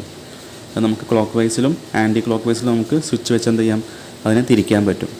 ഓക്കെ, ഈ കാണുന്ന ചക്കിൻ്റെ മേലായിരിക്കും നമ്മൾ എന്ത് ചെയ്യുക, നമ്മുടെ വർക്ക് പീസിനെ ഇവിടെ സെറ്റ് ചെയ്ത് വെക്കുക. അതിൻ്റെ അർത്ഥം നമ്മൾ ഈ മെഷീൻ അല്ലെങ്കിൽ ലെയ്ത്ത് ഓണാക്കിയാൽ എന്ത് ചെയ്യും, ഈ കാണുന്ന ചക്ക് റൊട്ടേറ്റ് ചെയ്യും, അതിൻ്റെ കൂടെ എന്ത് ചെയ്യും, ഈ കാണുന്ന വർക്ക് പീസും റൊട്ടേറ്റ് ചെയ്യും. അപ്പോൾ നമുക്ക് ഈ കാണുന്ന ചക്കിനെ ഡിഫറെൻറ്റ് സ്പീഡ്സിൽ റൊട്ടേറ്റ് ചെയ്യിക്കാൻ ആവശ്യമായിട്ടുള്ള ഗിയേഴ്സിൻ്റെ അറേഞ്ച്മെൻറ്റ്സ് ഒക്കെ ആയിരിക്കും ഈ ഹെഡ് സ്റ്റോക്കിനകത്ത് ഉണ്ടായിരിക്കുക. നേരത്തെ പറഞ്ഞ പോലെ പവർ ട്രാൻസ്മിറ്റ് ചെയ്യുന്ന പ്രധാനപ്പെട്ട ഗിയേഴ്സൊക്കെ ഉണ്ടായിരിക്കുക അതിനകത്തായിരിക്കും. അതുപോലെ ചിലപ്പോൾ അതിൻ്റെ അകത്തായിട്ടോ അല്ലെങ്കിൽ പുറത്തായിട്ടോ ഇലക്ട്രിക് മോട്ടർ ഉണ്ടായിരിക്കും. ആ ഇലക്ട്രിക് മോട്ടർ ഒന്നായിരിക്കും എന്ത് ചെയ്യുക, ചിലപ്പോൾ ബെൽറ്റ് വെച്ചായിരിക്കും ആ ഗിയറിൻ്റെ മേലേക്ക് അല്ലെങ്കിൽ പുള്ളീൻ്റെ മേലേക്ക് കണക്ട് ചെയ്ത് വെച്ചിട്ടുണ്ടായിരിക്കാം. അപ്പോൾ നമ്മൾ ഇലക്ട്രിക് കറണ്ട് നമ്മൾ മെഷീൻ ഓണാക്കുക എന്ന് പറഞ്ഞാൽ നമ്മൾ ഇലക്ട്രിക് കറണ്ട് ആയിരിക്കും മെഷീനിലേക്ക് സപ്ലൈ ചെയ്യുന്നുണ്ടായിരിക്കും. അതിൽ മോട്ടറിലേക്ക് നമ്മൾ കറണ്ട് കൊടുക്കുമ്പോൾ മോട്ടർ റൊട്ടേറ്റ് ചെയ്യും. മോട്ടറിന് റൊട്ടേറ്റ് ചെയ്യുമ്പോൾ എന്ത് ചെയ്യും, ഈ പറഞ്ഞ പോലെ മോട്ടറിൽ നിന്നുള്ള പവർ ആയിരിക്കും എന്ത് ചെയ്യുക, നമ്മൾ ഒരു റോപ്പ് വെച്ച് എന്ത് ചെയ്യുക അല്ലെങ്കിൽ ബെൽറ്റ് വെച്ച് നമ്മൾ ഈ സ്പിൻഡിലിൻ്റെ മേലുള്ള ഗിയേഴ്സിൻ്റെ മേലേക്ക് കൊടുത്തിട്ടുണ്ടായിരിക്കുക അല്ലെങ്കിൽ പുള്ളീൻ്റെ മേലേക്ക് കൊടുത്തിട്ടുണ്ടായിരിക്കുക. അങ്ങനെയായിരിക്കും ആ ഒരു സ്പിൻഡിൽ റൊട്ടേറ്റ് ചെയ്യുകയും അതുപോലെ നമ്മുടെ ഈ ഒരു ചക്ക് റൊട്ടേറ്റ് ചെയ്യുകയും നമ്മൾ ചക്കിൽ ഫിറ്റ് ചെയ്യുന്ന വർക്ക് പീസും റൊട്ടേറ്റ് ചെയ്യുന്നുണ്ടായിരിക്കുക. ഓക്കെ, അപ്പോൾ നമ്മൾ ഹെഡ് സ്റ്റോക്കിൻ്റെ ഫങ്ഷൻസ് നമ്മൾ കുറച്ചൊക്കെ പറഞ്ഞു. ഓക്കെ, എന്താണ് ഹെഡ് സ്റ്റോക്ക് എന്ന് പറഞ്ഞാൽ ഹെഡ് സ്റ്റോക്കിൻ്റെ അകത്താണ് പവർ ട്രാൻസ്മിഷൻ ആവശ്യമായിട്ടുള്ള ഗിയേഴ്സിൻ്റെ അറേഞ്ച്മെൻറ്റ്സ് ഒക്കെ ഉണ്ടായിരിക്കുക. ആ ഹെഡ് സ്റ്റോക്കിൻ്റെ മേലായിരിക്കും നമ്മൾ എന്ത് ചെയ്യുക, ഈ കാണുന്ന ചക്ക് നമ്മൾ ഫിറ്റ് ചെയ്തിട്ടുണ്ടായിരിക്കുക.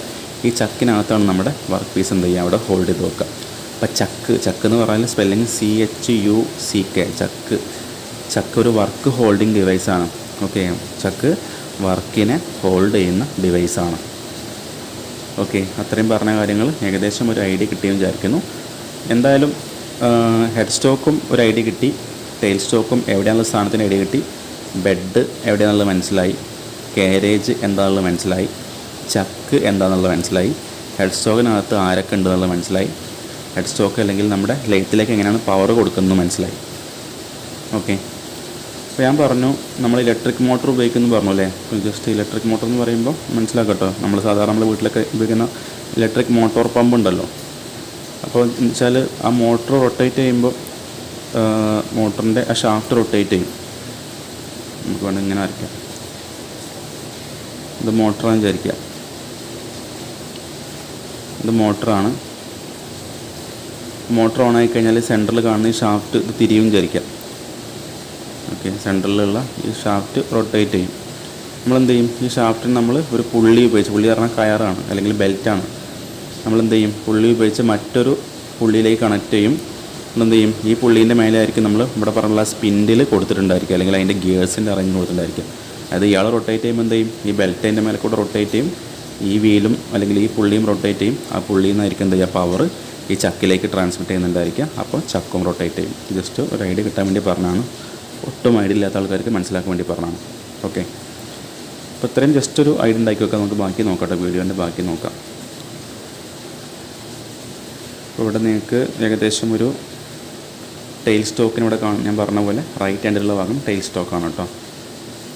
ഇതാണ് നമ്മൾ ടെയിൽ സ്റ്റോക്ക്. ടെയിൽ സ്റ്റോക്കിൻ്റെ മേലെ ഈ പറഞ്ഞോ ഇവിടെ ഒരു വീലുണ്ട്. സോറി,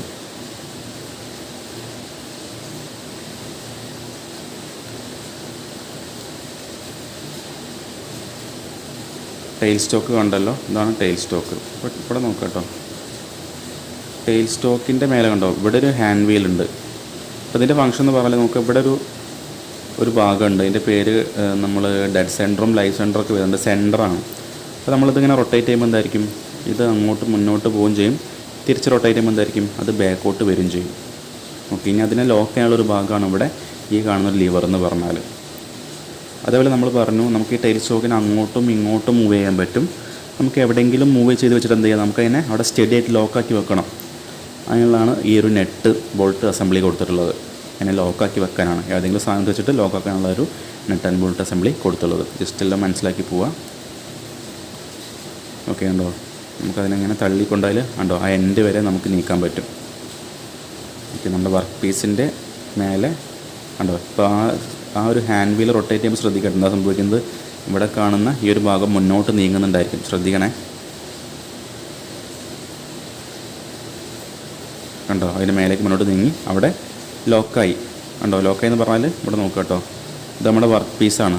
ആ വർക്ക് പീസിനെ ലോക്കാക്കി വെക്കുകയാണ്. അതായത് സപ്പോർട്ട് ചെയ്യാൻ വേണ്ടിയിട്ടാണ് നമ്മൾ ഈ ടൈൽ സ്റ്റോക്കിൻ്റെ ഈ ഒരു ഭാഗം ഉപയോഗിക്കുന്നത്. ഇപ്പോൾ ഒരു ലെങ്തി വർക്ക് പീസൊക്കെ ആകുമ്പോഴത്തേക്കും ഇതിങ്ങനെ റൊട്ടേറ്റ് ചെയ്യുമ്പോൾ ചിലപ്പോൾ അതിങ്ങനെ സെൻറ്ററിൽ റൊട്ടേറ്റ് ചെയ്യാനുള്ള ചാൻസ് ഒക്കെ ഉണ്ടായിരിക്കും. അപ്പോൾ എന്ത് ചെയ്യുക, അതിന് ഈ എൻഡിൽ ഇതേപോലെ വെച്ച് എന്ത് ചെയ്യുക, ഇതേപോലെ വെച്ച് നമുക്ക് സപ്പോർട്ട് ചെയ്യാൻ നമ്മൾ ഈ ഒരു ടൈൽ സ്റ്റോക്ക് യൂസ് ചെയ്യുന്നത്. ഓക്കെ,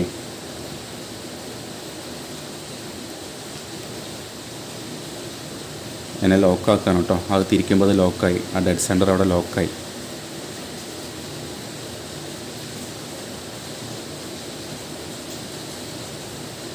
ഇതെന്താണ് അതിൻ്റെ പേര് പറയാം, കാരേജ്. നമ്മൾ പഠിച്ച ഓൾറെഡി, ഇത് കാരേജ് ആണ് കേട്ടോ. കാരേജ് ഞാൻ പറഞ്ഞ പോലെ അങ്ങോട്ടും ഇങ്ങോട്ടും നമുക്ക് മൂവ് ചെയ്യാൻ പറ്റും. ആ ഹാൻഡിൽ തിരിക്കുമ്പോൾ, ഹാൻഡ് വീൽ തിരിക്കുമ്പോൾ നമുക്ക് അങ്ങോട്ടും ഇങ്ങോട്ടും മൂവ് ചെയ്യാൻ പറ്റും. ഞാൻ പറഞ്ഞ പോലെ കണ്ടോ, ആ കാരേജിൻ്റെ മേലെ പിന്നെയും ഒരുപാട് പാർട്സുകൾ വരുന്നുണ്ട്. കണ്ടോ, ഒരുപാട് ഒന്ന് ഇപ്പോൾ കാണുമ്പോൾ നമുക്ക് കുറേ ആകെ ടെൻഷൻ വരേണ്ട ആവശ്യമില്ല. കുറേ പാർട്സുണ്ട്, എല്ലാം നമ്മൾ മനസ്സിലാക്കി കഴിഞ്ഞാൽ നമുക്ക് ഓർമ്മ ഉണ്ടാവും. ഓക്കെ, അവിടെ ഏകദേശം ഒരു 4, 3, 7 പാർട്സാണ് അവിടെ കാരേജിൻ്റെ മേലെ മാത്രം വരുന്നത്. അപ്പോൾ നമുക്ക് ആദ്യം പ്രധാനപ്പെട്ട പാർട്സുകൾ നോക്കാം ഏതൊക്കെയാണെന്നുള്ളത്. അപ്പോൾ ആദ്യം മനസ്സിലാക്കേണ്ടത് നമുക്ക് മേലെ നിന്ന് തുടങ്ങാം. അതായത് ഇവിടെ ഫസ്റ്റ് നമുക്ക് ടൂൾ പോസ്റ്റ് കാണുന്നുണ്ടായിരിക്കും. അതായത് നമ്മൾ ആ ഒരു സിംഗിൾ പോയിൻ്റ് കട്ടിംഗ് ടൂളില്ലേ, നമ്മൾ ആ ഒരു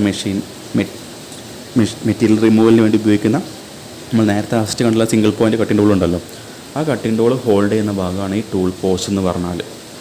അതായത് ഇവിടെ കാണുന്ന പോലെ ഇതിൻ്റെ ഈ ഗ്യാപ്പിലൊക്കെ ആയിരിക്കും നമ്മൾ എന്ത് ചെയ്യുക, ആ ടൂൾ പോസ്റ്റിൻ്റെ ആ ഗ്യാപ്പിലായിരിക്കും നമ്മൾ ടൂള് വെക്കുക. എന്നിട്ട് എന്ത് ചെയ്യും, ഈ ഒരു ലിവർ തിരിക്കുമ്പോൾ അവിടെ ടൈറ്റായിട്ട് നിൽക്കും. അപ്പോൾ ടൂൾ പോസ്റ്റ് എന്ന് പറഞ്ഞാൽ എന്താണ്, ടൂളിനെ ഹോൾഡ് ചെയ്യുന്ന ഭാഗമാണ്. പിന്നെ നോക്കുക, അടുത്തൊരു ഭാഗമാണ് കോമ്പൗണ്ട് സ്ലൈഡ്. ഓക്കെ, കോമ്പൗണ്ട് സ്ലൈഡാണ്. അപ്പോൾ കോമ്പൗണ്ട് സ്ലൈഡ് എന്ന് പറഞ്ഞ് നോക്കുക, ഏതാണ് ഈ കാണുന്നൊരു ഭാഗമാണ് കോമ്പൗണ്ട് സ്ലൈഡ്.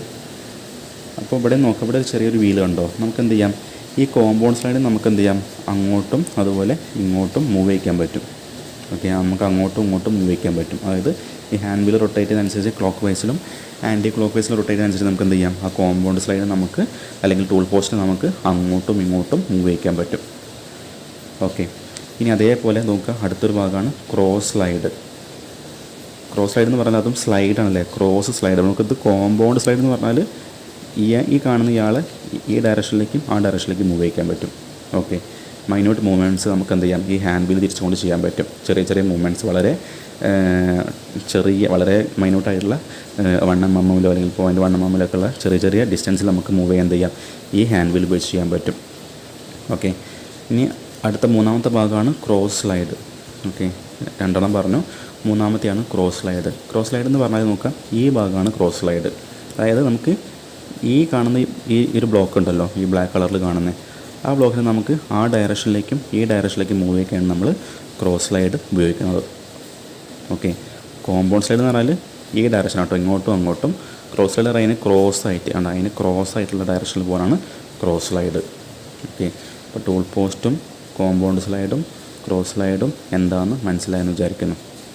ഇനി നോക്കട്ടോ, അടുത്താണ് ക്രോസ് ഫീഡ് വീല്. അതായത് ക്രോസ് ഫീഡ് വീൽ എന്ന് പറഞ്ഞാൽ ഈ ക്രോസ് സ്ലൈഡിനെ മൂവ് ചെയ്യിക്കണമല്ലോ, അതായത് ഈ വീലാണ് ക്രോസ് ഫീഡ് വീൽ. അതായത് ക്രോസ് സ്ലൈഡിനെ മൂവ് ചെയ്യിക്കാനായിട്ട് നമ്മളിതിനെ ഇങ്ങോട്ടും ക്ലോക്ക് വൈസിലും ആൻറ്റി ക്ലോക്ക് വൈസിലും തിരിച്ചെന്തായിരിക്കും, നമുക്കതിനെ ഇതിനെന്ത് ചെയ്യുക, ആ ഡയറക്ഷനിലേക്കും ബാക്കോട്ടും മുന്നോട്ടും എന്ത് ചെയ്യുക, ക്രോസ് സ്ലൈഡിന് മൂവ് ചെയ്യിക്കാനുള്ള വീലാണ് ക്രോസ് ഫീഡ് വീല്. ഓക്കെ, അപ്പോൾ നമുക്ക് 4 ഭാഗങ്ങൾ ഇപ്പോൾ മനസ്സിലായില്ലേ. നമ്മൾ നേരത്തെ 4, 3, 7 പാർട്സാണ് പറഞ്ഞത്. അപ്പോൾ 4 തന്നെ ഓൾറെഡി മനസ്സിലായി. അപ്പോൾ അതിലധികം നമുക്ക് മനസ്സിലാക്കാൻ പറ്റി. അപ്പോൾ നമ്മൾ ക്രോസ് ഫീഡ് വീലും പറഞ്ഞു. ഇനി അടുത്ത് നോക്കാം കേട്ടോ, നമ്മുടെ അടുത്തൊരു ഭാഗം സാഡിൽ ഫീഡ് വീലാണ്. അപ്പോൾ അതിൻ്റെ മുന്നേ ഇവിടെ സാഡിൽ കൊടുത്തിട്ടുണ്ട്. അപ്പോൾ നമുക്ക് അതിന് സാഡിൽ എന്താണെന്ന് നോക്കാം. ഓക്കെ, അപ്പോൾ സാഡിൽ എന്ന് പറഞ്ഞാൽ നമുക്ക് ഈ ഒരു മൊത്തത്തിലുള്ള ഈ ഒരു ബ്ലോക്ക് ഉണ്ടല്ലോ, ഈ കാണുന്നൊരു ബ്ലോക്ക് കണ്ടോ, ഈ ഒരു ബ്ലോക്കില്ലേ, ഇങ്ങനെ വരുന്ന മൊത്തത്തിലുള്ളൊരു ബ്ലോക്കില്ലേ, ഈ മൊത്തം സെറ്റപ്പ് വരുന്ന ഈ ഒരു താഴെ കാണുന്ന ഈ ഒരു ബ്ലോക്ക് ഉണ്ടല്ലോ, അതിനാണ് നമ്മൾ സാഡിൽ എന്ന് പറയാം. ആ ഹെവി ആയിട്ടുള്ള വലിയ ബ്ലോക്കിനാണ് സാഡിൽ എന്ന് പറയാം. ഈ സാഡിലിൻ്റെ മേലെയാണ് നമ്മുടെ ക്രോസ് സ്ലൈഡും കോമ്പൗണ്ട് സ്ലൈഡും ടൂൾ പോസ്റ്റൊക്കെ ഉള്ളത്. ഓക്കെ, പറയുന്നത് മനസ്സിലാവുമെന്ന് വിചാരിക്കുന്നു. അപ്പോൾ ആ സാഡിൽ എന്ന് പറഞ്ഞാൽ ഞാൻ നേരത്തെ പറഞ്ഞ പോലെ നമ്മൾ ലെയ്ത്തിൻ്റെ ഭാഗം പറഞ്ഞപ്പോൾ ബെഡ് പറഞ്ഞിരുന്നു. ആ ബെഡിൻ്റെ മേലെ കൂടെ ആയിരിക്കും എന്ത് ചെയ്യുക, ഈ സാഡിൽ ഈ ഡയറക്ഷനിലേക്കും മൂവ് ചെയ്യുന്നുണ്ടായിരിക്കുക. ആ സാഡിലിന് മൂവ് ചെയ്യിക്കാനുള്ള ഫീഡ് വീലാണ് ഈ കാണുന്നത്. ക്ലോക്ക് വൈസ് തിരിക്കുമ്പോൾ ഈ ഡയറക്ഷനിലേക്ക് പോകും, ആൻറ്റി ക്ലോക്ക് വൈസ് ഇരിക്കുമ്പോൾ ഈ ഡയറക്ഷനിലേക്ക് നമുക്ക് സാഡിൽ മൊത്തത്തിൽ മൂവ് ചെയ്യാൻ പറ്റും. ഓക്കെ, ഇവിടെ മനസ്സിലാക്കേണ്ട കാര്യങ്ങൾ ഒരു കാര്യം പറയാം. അതായത് നമ്മൾ പറഞ്ഞു സാഡിൽ മനസ്സിലായി, സാഡിൽ ഫീഡ് വീലും മനസ്സിലായി. അപ്പോൾ നമുക്കിവിടെ 1, 2, 3, 4, 5, 6, 7 പാർട്സിൽ 6 മനസ്സിലായി. ഞാൻ ഈ ലോക്ക് ലിവറും കൂടി പറയാം, അതുകൊണ്ട് പറഞ്ഞിട്ട് നമുക്ക് ബാക്കിയുള്ള കാര്യം ഡിസ്കസ് ചെയ്യാം. അതായത് അവസാനത്തെ ഭാഗമാണ് ലോക്ക് ലിവർ, പ്രധാനപ്പെട്ട ഭാഗമാണ് ലോക്ക് ലിവർ. ഈ കാണുന്ന ലിവറാണ് ലോക്ക് ലിവർ. അതായത് നമുക്ക് ഈ സാഡിലിനെ നമ്മുടെ ആവശ്യാനുസരണം എവിടെയെങ്കിലും എത്തിയതിന് ശേഷം മൂവ് ചെയ്യിച്ചിട്ട് നമ്മൾ എത്തിച്ചു. ശേഷം എന്ത് ചെയ്യുക, നമുക്ക് ഈ സാഡിൽ മൊത്തത്തിൽ ലോക്കാക്കി വെക്കണം. ഇനി എന്ത് ചെയ്യാൻ പാടില്ല, ഇയാൾ ഈ സാഡിൽ അങ്ങോട്ടോ ഇങ്ങോട്ടോ മൂവ് ചെയ്യാൻ പാടില്ല, അവിടെ സ്റ്റഡി ചെയ്ത് നിൽക്കണം. അങ്ങനെ ലോക്കാക്കാൻ വേണ്ടിയുള്ള ഭാഗമാണ് നമ്മുടെ ലോക്ക് ലിവർ എന്ന് പറയുന്നത്. ഓക്കെ, അപ്പോൾ ലോക്ക് ലിവർ എന്താണെന്നുള്ള കാര്യം കൂടി മനസ്സിലായിട്ടുണ്ടായിരിക്കും. അത് മൊത്തം നമുക്ക് 4, 3, 7 പാർട്സിനെ കുറിച്ചൊരു ഐഡിയ കിട്ടി. ഇനി നോക്ക്, ഞാൻ പറഞ്ഞു എന്താണ് സാഡിൽ എന്ന് പറഞ്ഞാൽ, നമ്മൾ പറഞ്ഞു എന്താണ് സാഡിൽ എന്ന് പറഞ്ഞാൽ നമുക്ക് ആ ലെയ്ത്ത് ബെഡിൻ്റെ മേലെ കൂടെ നമുക്ക് ഈ ഡയറക്ഷനിലേക്കും ഈ ഡയറക്ഷനിലേക്കും മൂവ് ചെയ്യാനുള്ള ഭാഗമാണ് സാഡിൽ. അത് മൂവ് ചെയ്യാൻ ആവശ്യമായിട്ടുള്ള വീലാണ് ഈ സാഡിൽ ഫീഡ് വീല്. ഓക്കെ, ഇവിടെ നേരത്തെ നമ്മൾ പഠിച്ചിട്ടുണ്ടായിരുന്നു കോമ്പൗണ്ട് സ്ലൈഡ്. കോമ്പൗണ്ട് സ്ലൈഡിൻ്റെ ഫംഗ്ഷൻ എന്താണ്, ഈ പറഞ്ഞ പോലെ ഈ സെയിം ഡയറക്ഷനിൽ തന്നെ അങ്ങോട്ടും ഇങ്ങോട്ടും മൂവ് ചെയ്യാനാണ് നമ്മൾ കോമ്പൗണ്ട് സ്ലൈഡ് യൂസ് ചെയ്യുന്നത്. ഇവിടെ മനസ്സിലാക്കേണ്ടതാണ്, ഇവിടെ ചെയ്യാൻ പറ്റുന്ന നേരത്തെ പറഞ്ഞ പോയിൻ്റ് വളരെ മൈന്യൂട്ടായിട്ടുള്ള ഈ ഡയറക്ഷനിലേക്കോ അല്ലെങ്കിൽ ഈ ഡയറക്ഷനിലേക്കുള്ള മൂവ്മെൻറ്റ് നമുക്ക് എന്ത് ചെയ്യാൻ പറ്റും, ഈ കോമ്പൗണ്ട് സ്ലൈഡ് ഉപയോഗിച്ച് നമുക്ക് ചെയ്യാൻ പറ്റും അല്ലേ.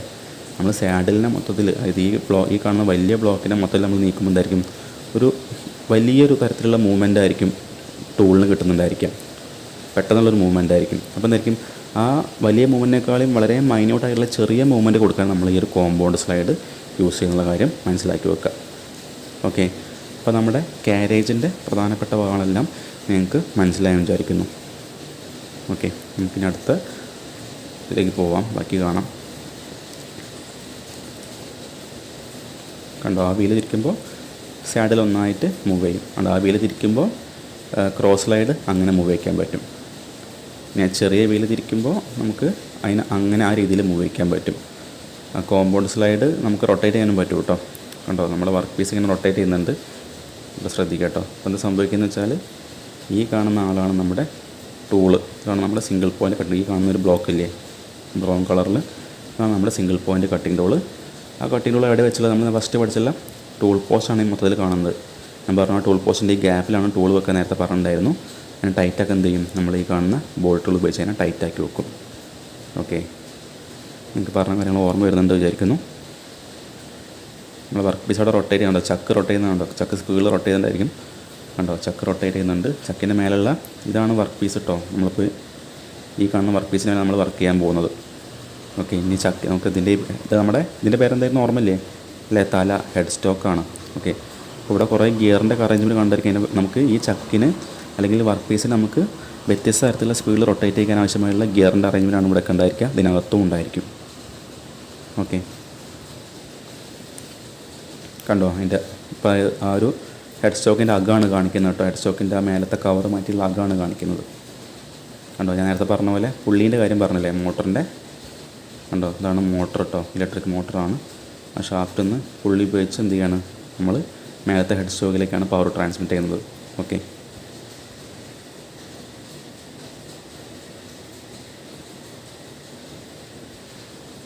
നമുക്ക് വർക്ക് പീസ് റൊട്ടേറ്റ് ചെയ്യുന്നു. കണ്ടോ, ടൂള് മൂവ് ചെയ്യിക്കുന്നു. അവിടെ വർക്ക് പീസിൻ്റെ മേലെ നിന്ന് മെറ്റീരിയൽ റിമൂവ് ആവുന്നു. ഹെഡ് സ്റ്റോക്ക് തിരിയുന്നത് കാണുന്നുണ്ടല്ലോ, ഹെഡ് സ്റ്റോക്ക് അല്ല, ചക്ക് തിരിയുന്നത് കാണുന്നുണ്ടല്ലോ.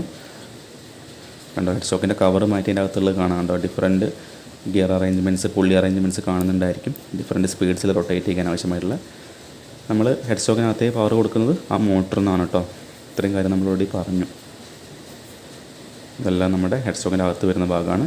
അവിടെ കോൺ പുള്ളീസാണ് ഉണ്ടായിരിക്കുക. ഡിഫറൻറ്റ് സ്പീഡിൽ നമുക്ക് അതിനെ ഷിഫ്റ്റ് ചെയ്യുമ്പോൾ എന്തായിരിക്കും, ഡിഫറൻറ്റ് അറേഞ്ച്മെൻറ്റിൽ കൊടുക്കുമ്പോൾ എന്തായിരിക്കും, ചെറിയ ഗിയറിന് വലിയ ഗിയറിലേക്ക് നമ്മൾ പവർ ട്രാൻസ്ഫർ ചെയ്യുമ്പോൾ നമുക്ക് അതിൻ്റെ സ്പീഡുകൾ വാരി ചെയ്യിക്കാൻ പറ്റും. അപ്പോൾ അവിടെ കാണുന്നുണ്ടായിരിക്കുക ആ ഒരു ഗിയറിനെ മാറ്റാനുള്ള ഒരു ചെറിയൊരു ലിവറാണ് കാണുന്നുണ്ടായിരിക്കും, ഒരു പിന്നാണ് കാണുന്നുണ്ടായിരിക്കുക. അത് മാറ്റി കൊടുക്കുമ്പോൾ നമുക്ക് ഓരോ ഗിയറിലേക്ക് അല്ലെങ്കിൽ ഓരോ പുള്ളിയിലേക്ക് നമുക്ക് ഷിഫ്റ്റ് ചെയ്യാൻ പറ്റും. ഓക്കെ,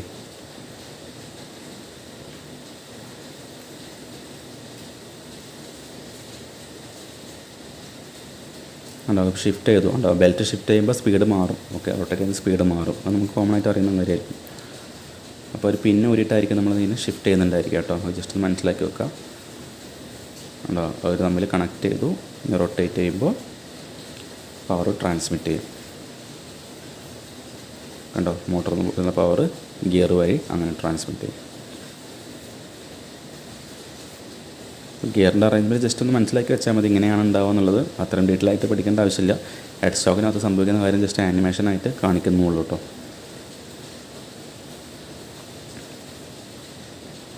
കുറേ ഗിയറുകളുണ്ടായിരിക്കും. നമുക്ക് ആ സ്പീഡിനെ വ്യത്യസ്ത തരത്തിലുള്ള സ്പീഡിൽ റൊട്ടേറ്റ് ചെയ്യിക്കുകയാണ്. അങ്ങനെ പല പല കോമ്പിനേഷൻസ് കൊടുക്കുന്നത് കേട്ടോ, ചെറിയ ഗിയറും വലിയ ഗിയറുകൾ കൊടുക്കുന്നത്. ഇനി നമ്മളിതിൽ കാണുന്നുണ്ടായിരിക്കും നിങ്ങൾക്ക് നമ്മുടെ ലേത്തിൽ ചെയ്യുന്നൊരു പ്രോസസ്സാണ് ടേണിങ് പ്രോസസ്സ് എന്ന് പറഞ്ഞാൽ.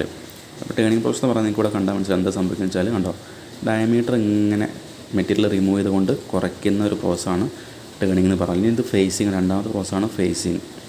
ഇങ്ങനെ ചെയ്യുമ്പോൾ എന്തായാലും സംഭവിക്കുക വെച്ചാൽ, ഫേസിങ്ങിൽ സംഭവിക്കുക വെച്ചാൽ അതിൻ്റെ ലെങ്ത്താണ് കുറയുക. ഇപ്പോൾ ചെയ്തെന്താണ്, അത് ടാപ്പർ ടേണിങ്, അതായത് ഇങ്ങനെ ചെരിഞ്ഞ് കട്ട് ചെയ്യുന്ന, കണ്ടോ, ഇത് നമ്മുടെ കട്ടിംഗ് ടൂളാണ്, സിംഗിൾ പോയിൻറ്റ് കട്ടിംഗ് ടൂൾ, നമ്മുടെ വർക്ക് പീസാണ്. അപ്പോൾ ഉണ്ടോ, അതിങ്ങനെ ചെരിഞ്ഞ് കട്ട് ചെയ്യുന്ന പ്രോസസ്സിൻ്റെ പേരാണ് ടാപ്പർ ടേണിങ്. അത് നമ്മൾ ഡീറ്റെയിൽ ആയിട്ട് പഠിക്കും, ജസ്റ്റ് അതൊന്ന് മനസ്സിലാക്കി വെക്കുകയല്ല. ഓക്കെ, ഇതിൻ്റെ പേരാണ് നേളിംഗ് എന്ന് പറയുന്നത്. നമ്മളൊരു ഡയമണ്ട് ഷേപ്പിലുള്ള ഒരു സർഫസ് ഉണ്ടാക്കിയെടുക്കുന്ന പ്രോസസ്സാണ് നേളിംഗ് പ്രോസസ്സ് എന്ന് പറയുന്നത്. ഇതൊക്കെ നമുക്ക് എക്സാമിനൊക്കെ 1 മാർക്കിന് ചോദിക്കുന്ന ടോപ്പിക്കാണ് കേട്ടോ.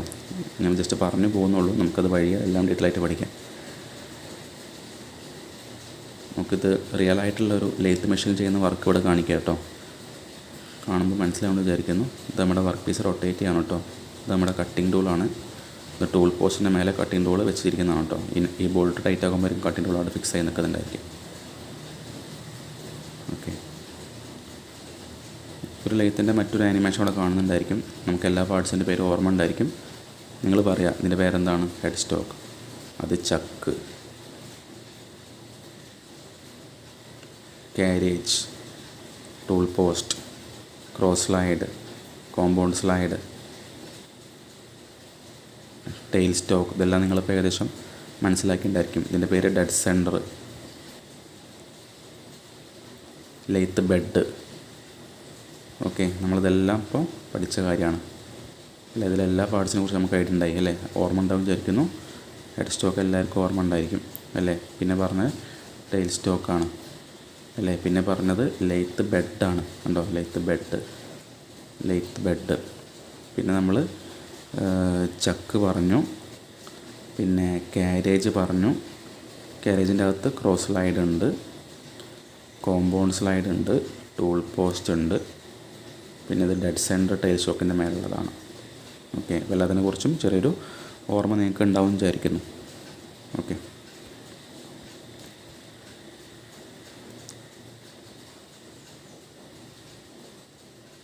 അവിടെ ചെയ്യുന്നത് എന്താ വെച്ചാൽ, നമ്മൾ കണ്ടത് നമ്മുടെ ചക്കാണ് കേട്ടോ. ഇതൊരു ചക്കാണ്. നമ്മൾ നേരത്തെ പറഞ്ഞ ചക്ക് എന്ന് പറഞ്ഞാൽ വർക്ക് ഹോൾഡിംഗ് ഡിവൈസാണ്. ഈ കാണുന്ന ഇതാണ് നമ്മുടെ വർക്ക് പീസ്. ഇപ്പം ഒരു സിലിണ്ടറിക്കൽ ഷേപ്പിലുള്ള ഒരു വർക്ക് പീസാണ്. നമ്മളിതിൻ്റെ അകത്തേക്ക് ഇൻസേർട്ട് ചെയ്ത് വെക്കും. അപ്പോൾ ചിലപ്പോൾ അതിന് നീളം ശരിക്കും ഇത്ര അതിൻ്റെ അകത്തേക്ക് കയറിപ്പോയിട്ടുണ്ടായിരിക്കും. എന്ത് ചെയ്യണം, അവിടെ വെറുതെ വെച്ചാൽ പോലെ എന്ത് ചെയ്യണം, അതിനെ ടൈറ്റാക്കി വെക്കാൻ നമ്മളിവിടെ ചക്ക് കീ ഉപയോഗിക്കും. ചക്കി, ഓക്കെ, ചക്കിയല്ല, ചക്ക് കീ ആണ് കേട്ടോ. ചക്ക് കീ ആണ് ഇപ്പോൾ ഇവിടെ ആ ഒരു പ്രോസസ്സാണ് ഇവിടെ കാണുന്നുണ്ടായിരിക്കുക.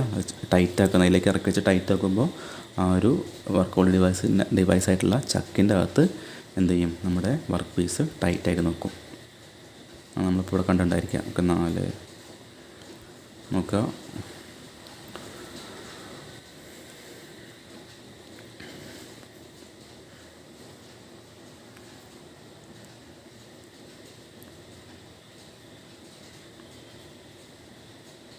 കണ്ടോ, തിരിക്കുമ്പോൾ ടൈറ്റ് ആവും കേട്ടോ. അതിൻ്റെ ബോൾട്ടിൻ്റെ അറേഞ്ച്മെൻ്റ് ആയിരിക്കും ഉണ്ടായിരിക്കും. അപ്പോൾ അവിടെ കാരേജിനെ നീക്കുന്നൊക്കെ നിങ്ങൾക്ക് മനസ്സിലാവുന്നുണ്ടായിരിക്കും. ആ ഹാൻഡ് വീൽ തിരിക്കുമ്പോൾ കാരേജ് മൂവ് ചെയ്യും.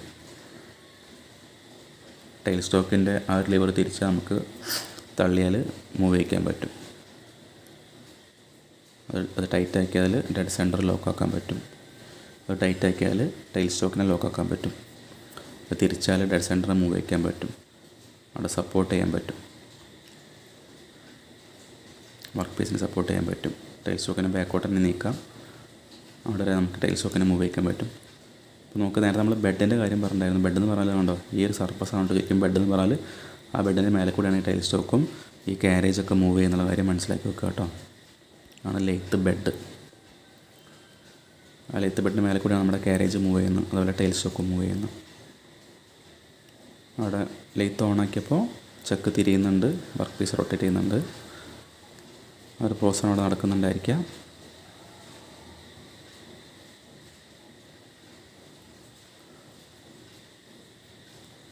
കണ്ടോ, അത് ക്രോസ് സ്ലൈഡാണ്. അതിനെ നമുക്ക് മൂവ് ചെയ്യിക്കാം. നമ്മൾ ടൂൾ പോസ്റ്റിലെ ടൂളിനെ സെൻറ്റർ ചെയ്യുന്ന പ്രോസസ്സാണ് നടക്കുന്നത്. കറക്റ്റ് സെൻറ്റർ ആക്കാനാണ് നമ്മൾ ആ ഡെഡ് സെൻറ്ററിൽ വെച്ചിട്ട്. ഫേസിങ് ഉണ്ട്, ചാംഫറിങ് ഉണ്ട്, ടേണിങ് ഉണ്ട്, പല പല പ്രോസസ്സുകളാണ് നമ്മൾ ലേത്ത് ഉപയോഗിച്ച് ചെയ്യുന്നുണ്ടായിരിക്കാം. ഇപ്പോൾ ഫേസിങ് എന്ന് പറയുമ്പോൾ നേരത്തെ പറഞ്ഞ പോലെ ആ ഒരു വർക്ക് പീസിൻ്റെ ലെങ്ത്ത് കുറയ്ക്കുന്ന പ്രോസസ്സാണ് ഫേസിങ്. അപ്പോൾ ഫേസിങ് ചെയ്യുമ്പോൾ നമ്മൾ ഇതേപോലെ ടൂള് 45 ഡിഗ്രിയിലായിരിക്കും നമ്മൾ സെറ്റ് ചെയ്ത് വെക്കേണ്ടത്. നമ്മളിങ്ങനെ ക്രോസ് സൈഡ് ഉപയോഗിച്ച് മൂവ് വയ്ക്കുമ്പോണ്ടോ അതിൻ്റെ ലെങ്ത്ത് കുറയുന്നുണ്ടോ, പിന്നെ ബാക്കോട്ട് തന്നെ കൊണ്ടുവരിക, പിന്നെയും ഒരു ഡെപ്ത് ഓഫ് കട്ട് കൊടുക്കുക, പിന്നെയും മുന്നോട്ട് കൊണ്ടുപോകുമ്പോൾ എന്തായിരിക്കും നമുക്ക് ആ ഒരു വർക്ക് പീസിൻ്റെ മേലെ നിന്ന് മെറ്റീരിയൽ റിമൂവ് ചെയ്യുമ്പോൾ അതിൻ്റെ ലെങ്ത്ത് കുറയ്ക്കാൻ പറ്റും. ചാംഫർ എന്ന് പറഞ്ഞാൽ നമ്മൾ എഡ്ജ് ഇങ്ങനെ ചെരിച്ച് കട്ട് ചെയ്യുന്ന പ്രോസസ്സാണ് ചാംഫറിങ്.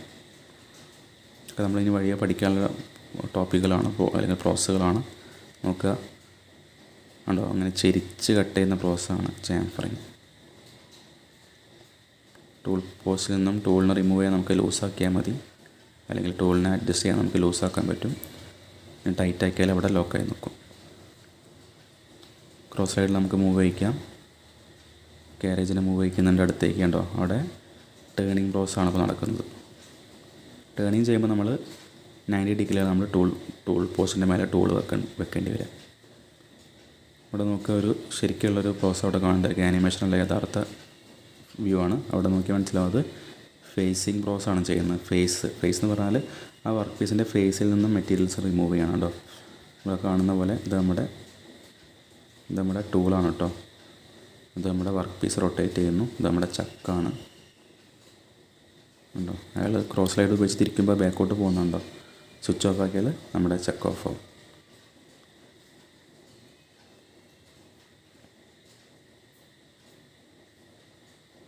ഇപ്പോൾ ചെയ്യുന്നത് ടേണിങ് പ്രോസസ്സാണ്.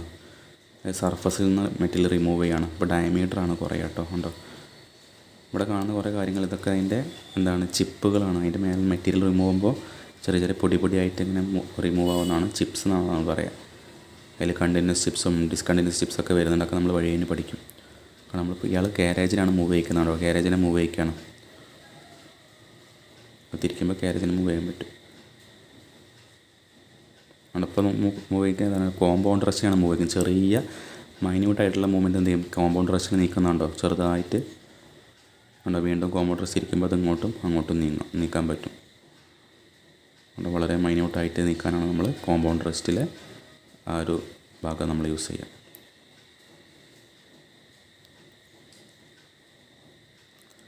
നമ്മൾ ടൂളിനെ ലൂസാക്കേണ്ട ഊരിയെടുത്തു. കാരണം നമ്മൾ സിംഗിൾ പോയിൻ്റ് കട്ടിങ് ടൂൾ ഊരിയെടുത്തു. ആ ബോൾട്ട് ലൂസാക്കിയാൽ ഊരിയെടുക്കാൻ പറ്റും. ഞാനൊന്ന് അഡ്ജസ്റ്റ് ചെയ്ത് വെക്കുന്നതാണ്. കാരണം ചിലപ്പോൾ അതിൽ കട്ടിങ് അടിച്ച് ചിലപ്പോൾ എന്തായി മാറിയിട്ടുണ്ടാവും, ചിലപ്പോൾ ഇങ്ങനെ ബേൺ ഔട്ട് ആയി പോയിട്ടുണ്ടാവും, തേയ്മാനം സംഭവിച്ചിട്ടുണ്ടായിരിക്കും. അപ്പോൾ നമ്മൾ അഡ്ജസ്റ്റ് ചെയ്ത് വെക്കുക. അല്ലെങ്കിൽ അതിൻ്റെ കട്ടിങ് ഗ്രൈൻഡ് ചെയ്തിട്ട് എന്ത് ചെയ്യും, അതിൻ്റെ കട്ടിങ് എബിലിറ്റി കൂട്ടിയിട്ട് ഒന്നും കൂടി ഷാർപ്പാക്കിയിട്ട് നമുക്ക് അതിൻ്റെ മേലെ ഫിറ്റ് ചെയ്യാം. ചക്കാണ് അയാളുടെ റൈറ്റ് ഹാൻഡിൽ കാണുന്ന ചക്കിൻ്റെ ഭാഗമാണ്. ചക്ക് കീ വെക്കുന്ന ഹോളാണ് കാണുന്നുണ്ടായിരിക്കുക. ഇതിപ്പോൾ ഒരു 3 ജോ ചക്കാണ്. 3 ജോ കാരണം 3 ജോസ് ഉണ്ടായിരിക്കും. ഇതൊക്കെ നമ്മൾ വഴി കഴിഞ്ഞ് പഠിക്കട്ടെ, ജസ്റ്റ് ഞാൻ പറഞ്ഞു പോകുന്നുള്ളൂ.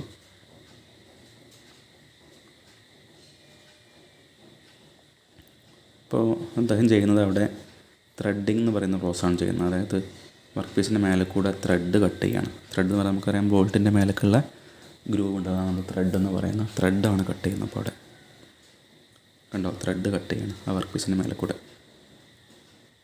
ത്രെഡ് കട്ടിങ് ഒരു ഓട്ടോമാറ്റിക് പ്രോസസ് പോലെ നമുക്ക് ലേത്ത് ഉപയോഗിച്ച് ചെയ്യാൻ പറ്റും കേട്ടോ. അത് നമുക്ക് അതിൽ എല്ലാം സെറ്റ് ചെയ്ത് വെച്ചാൽ നമുക്ക് ഓണാക്കി കഴിഞ്ഞാൽ ഓട്ടോമാറ്റിക്കലി എന്തെങ്കിലും ത്രെഡ് കട്ട് ചെയ്ത് പോയിക്കോളും. അങ്ങനൊരു ഫെസിലിറ്റി നമുക്ക് ലേത്തിലുണ്ട്. കണ്ടോ, ത്രെഡ് കട്ട് ചെയ്തതിൻ്റെ മേലെ. ഇനി ചെയ്യാൻ പോകുന്നതിൻ്റെ മേലെ നേളിങ് ചെയ്യാൻ പോകും കേട്ടോ. അപ്പോൾ നേളിങ് ചെയ്യാൻ വേണ്ടി നേളിങ് ടൂൾ ഹോൾഡറിൽ നേളിങ് ടൂൾ വെച്ചിട്ടുണ്ടായിരിക്കും. ഒരു ഒരു ഡിസ്ക് പോലത്തെ ഷേപ്പിലുള്ള അതിൻ്റെ മേലെ കട്ടിങ് എഡ്ജസ് ഉണ്ടായിരിക്കും. അതിൻ്റെ മേലെ വെച്ച് എന്ത് ചെയ്യും, ഇങ്ങനെ റൊട്ടേറ്റ് ചെയ്യും. പരസ്പരം ടൂളും റൊട്ടേറ്റ് ചെയ്യും, അതുപോലെ വർക്ക് പീസ് റൊട്ടേറ്റ് ചെയ്യും. ഇങ്ങനെയാണ് ആ ഒരു നേളിങ് പ്രോസസ് ചെയ്യുന്നുണ്ടായിരിക്കുക. നേളിങ് എന്ന് പറഞ്ഞാൽ നേരത്തെ നമ്മൾ കണ്ടിട്ടുണ്ടായിരുന്നു, ഡയമണ്ട് ഷേപ്പുള്ള എഡ്ജസ് കട്ട് ചെയ്യാനാണ് നമ്മൾ നേളിങ് പ്രോസസ് ചെയ്യുന്നത് കേട്ടോ. അപ്പോൾ നമ്മളിനി വഴിയെ പഠിക്കാനുള്ള ടോപ്പിക്സാണ്. ഞാൻ പറഞ്ഞു പോകുമ്പോൾ എല്ലാം ഒന്ന് ജസ്റ്റ് കാണിച്ചു തരുന്നുള്ളൂ കേട്ടോ, എല്ലാം മനസ്സിലാക്കാൻ വേണ്ടിയിട്ടാണ്. ലേത്തിനെ കുറിച്ച് ഐഡിയ ഉണ്ടാക്കാനാണ്. കണ്ടോ, അതിൻ്റെ മേലെ ഇപ്പോൾ ഒരു ഡയമണ്ട് ഷേപ്പിലുള്ള നമുക്ക് ഗ്രിപ്പ് പോലത്തെ ഒരു സർഫസ് ഉണ്ടാക്കാൻ നമ്മൾ നേളിങ് പ്രോസസ് ചെയ്യുന്നത് കേട്ടോ, ഒരു ഗ്രിപ്പ് ഉണ്ടാക്കാനായിട്ട്. ഓക്കെ, അപ്പോൾ നമ്മൾ അത്രയും കണ്ടതെല്ലാം നമ്മുടെ ലെയ്ത്തിൽ വരുന്ന കാര്യങ്ങളാണ്. ഓക്കെ, ലെയ്ത്തിലെ വർക്കിംഗ് മനസ്സിലാക്കാനുള്ള കാര്യം നമ്മൾ പറഞ്ഞിട്ടുണ്ടായിരുന്നു. ഓക്കെ, നമുക്ക് ആ ലെയ്ത്തിൽ ഉപയോഗിക്കുന്ന സിംഗിൾ പോയിൻ്റ് കട്ടിംഗ് ടൂളിനെ കുറിച്ച് നമുക്ക് മനസ്സിലാക്കാനുണ്ട്.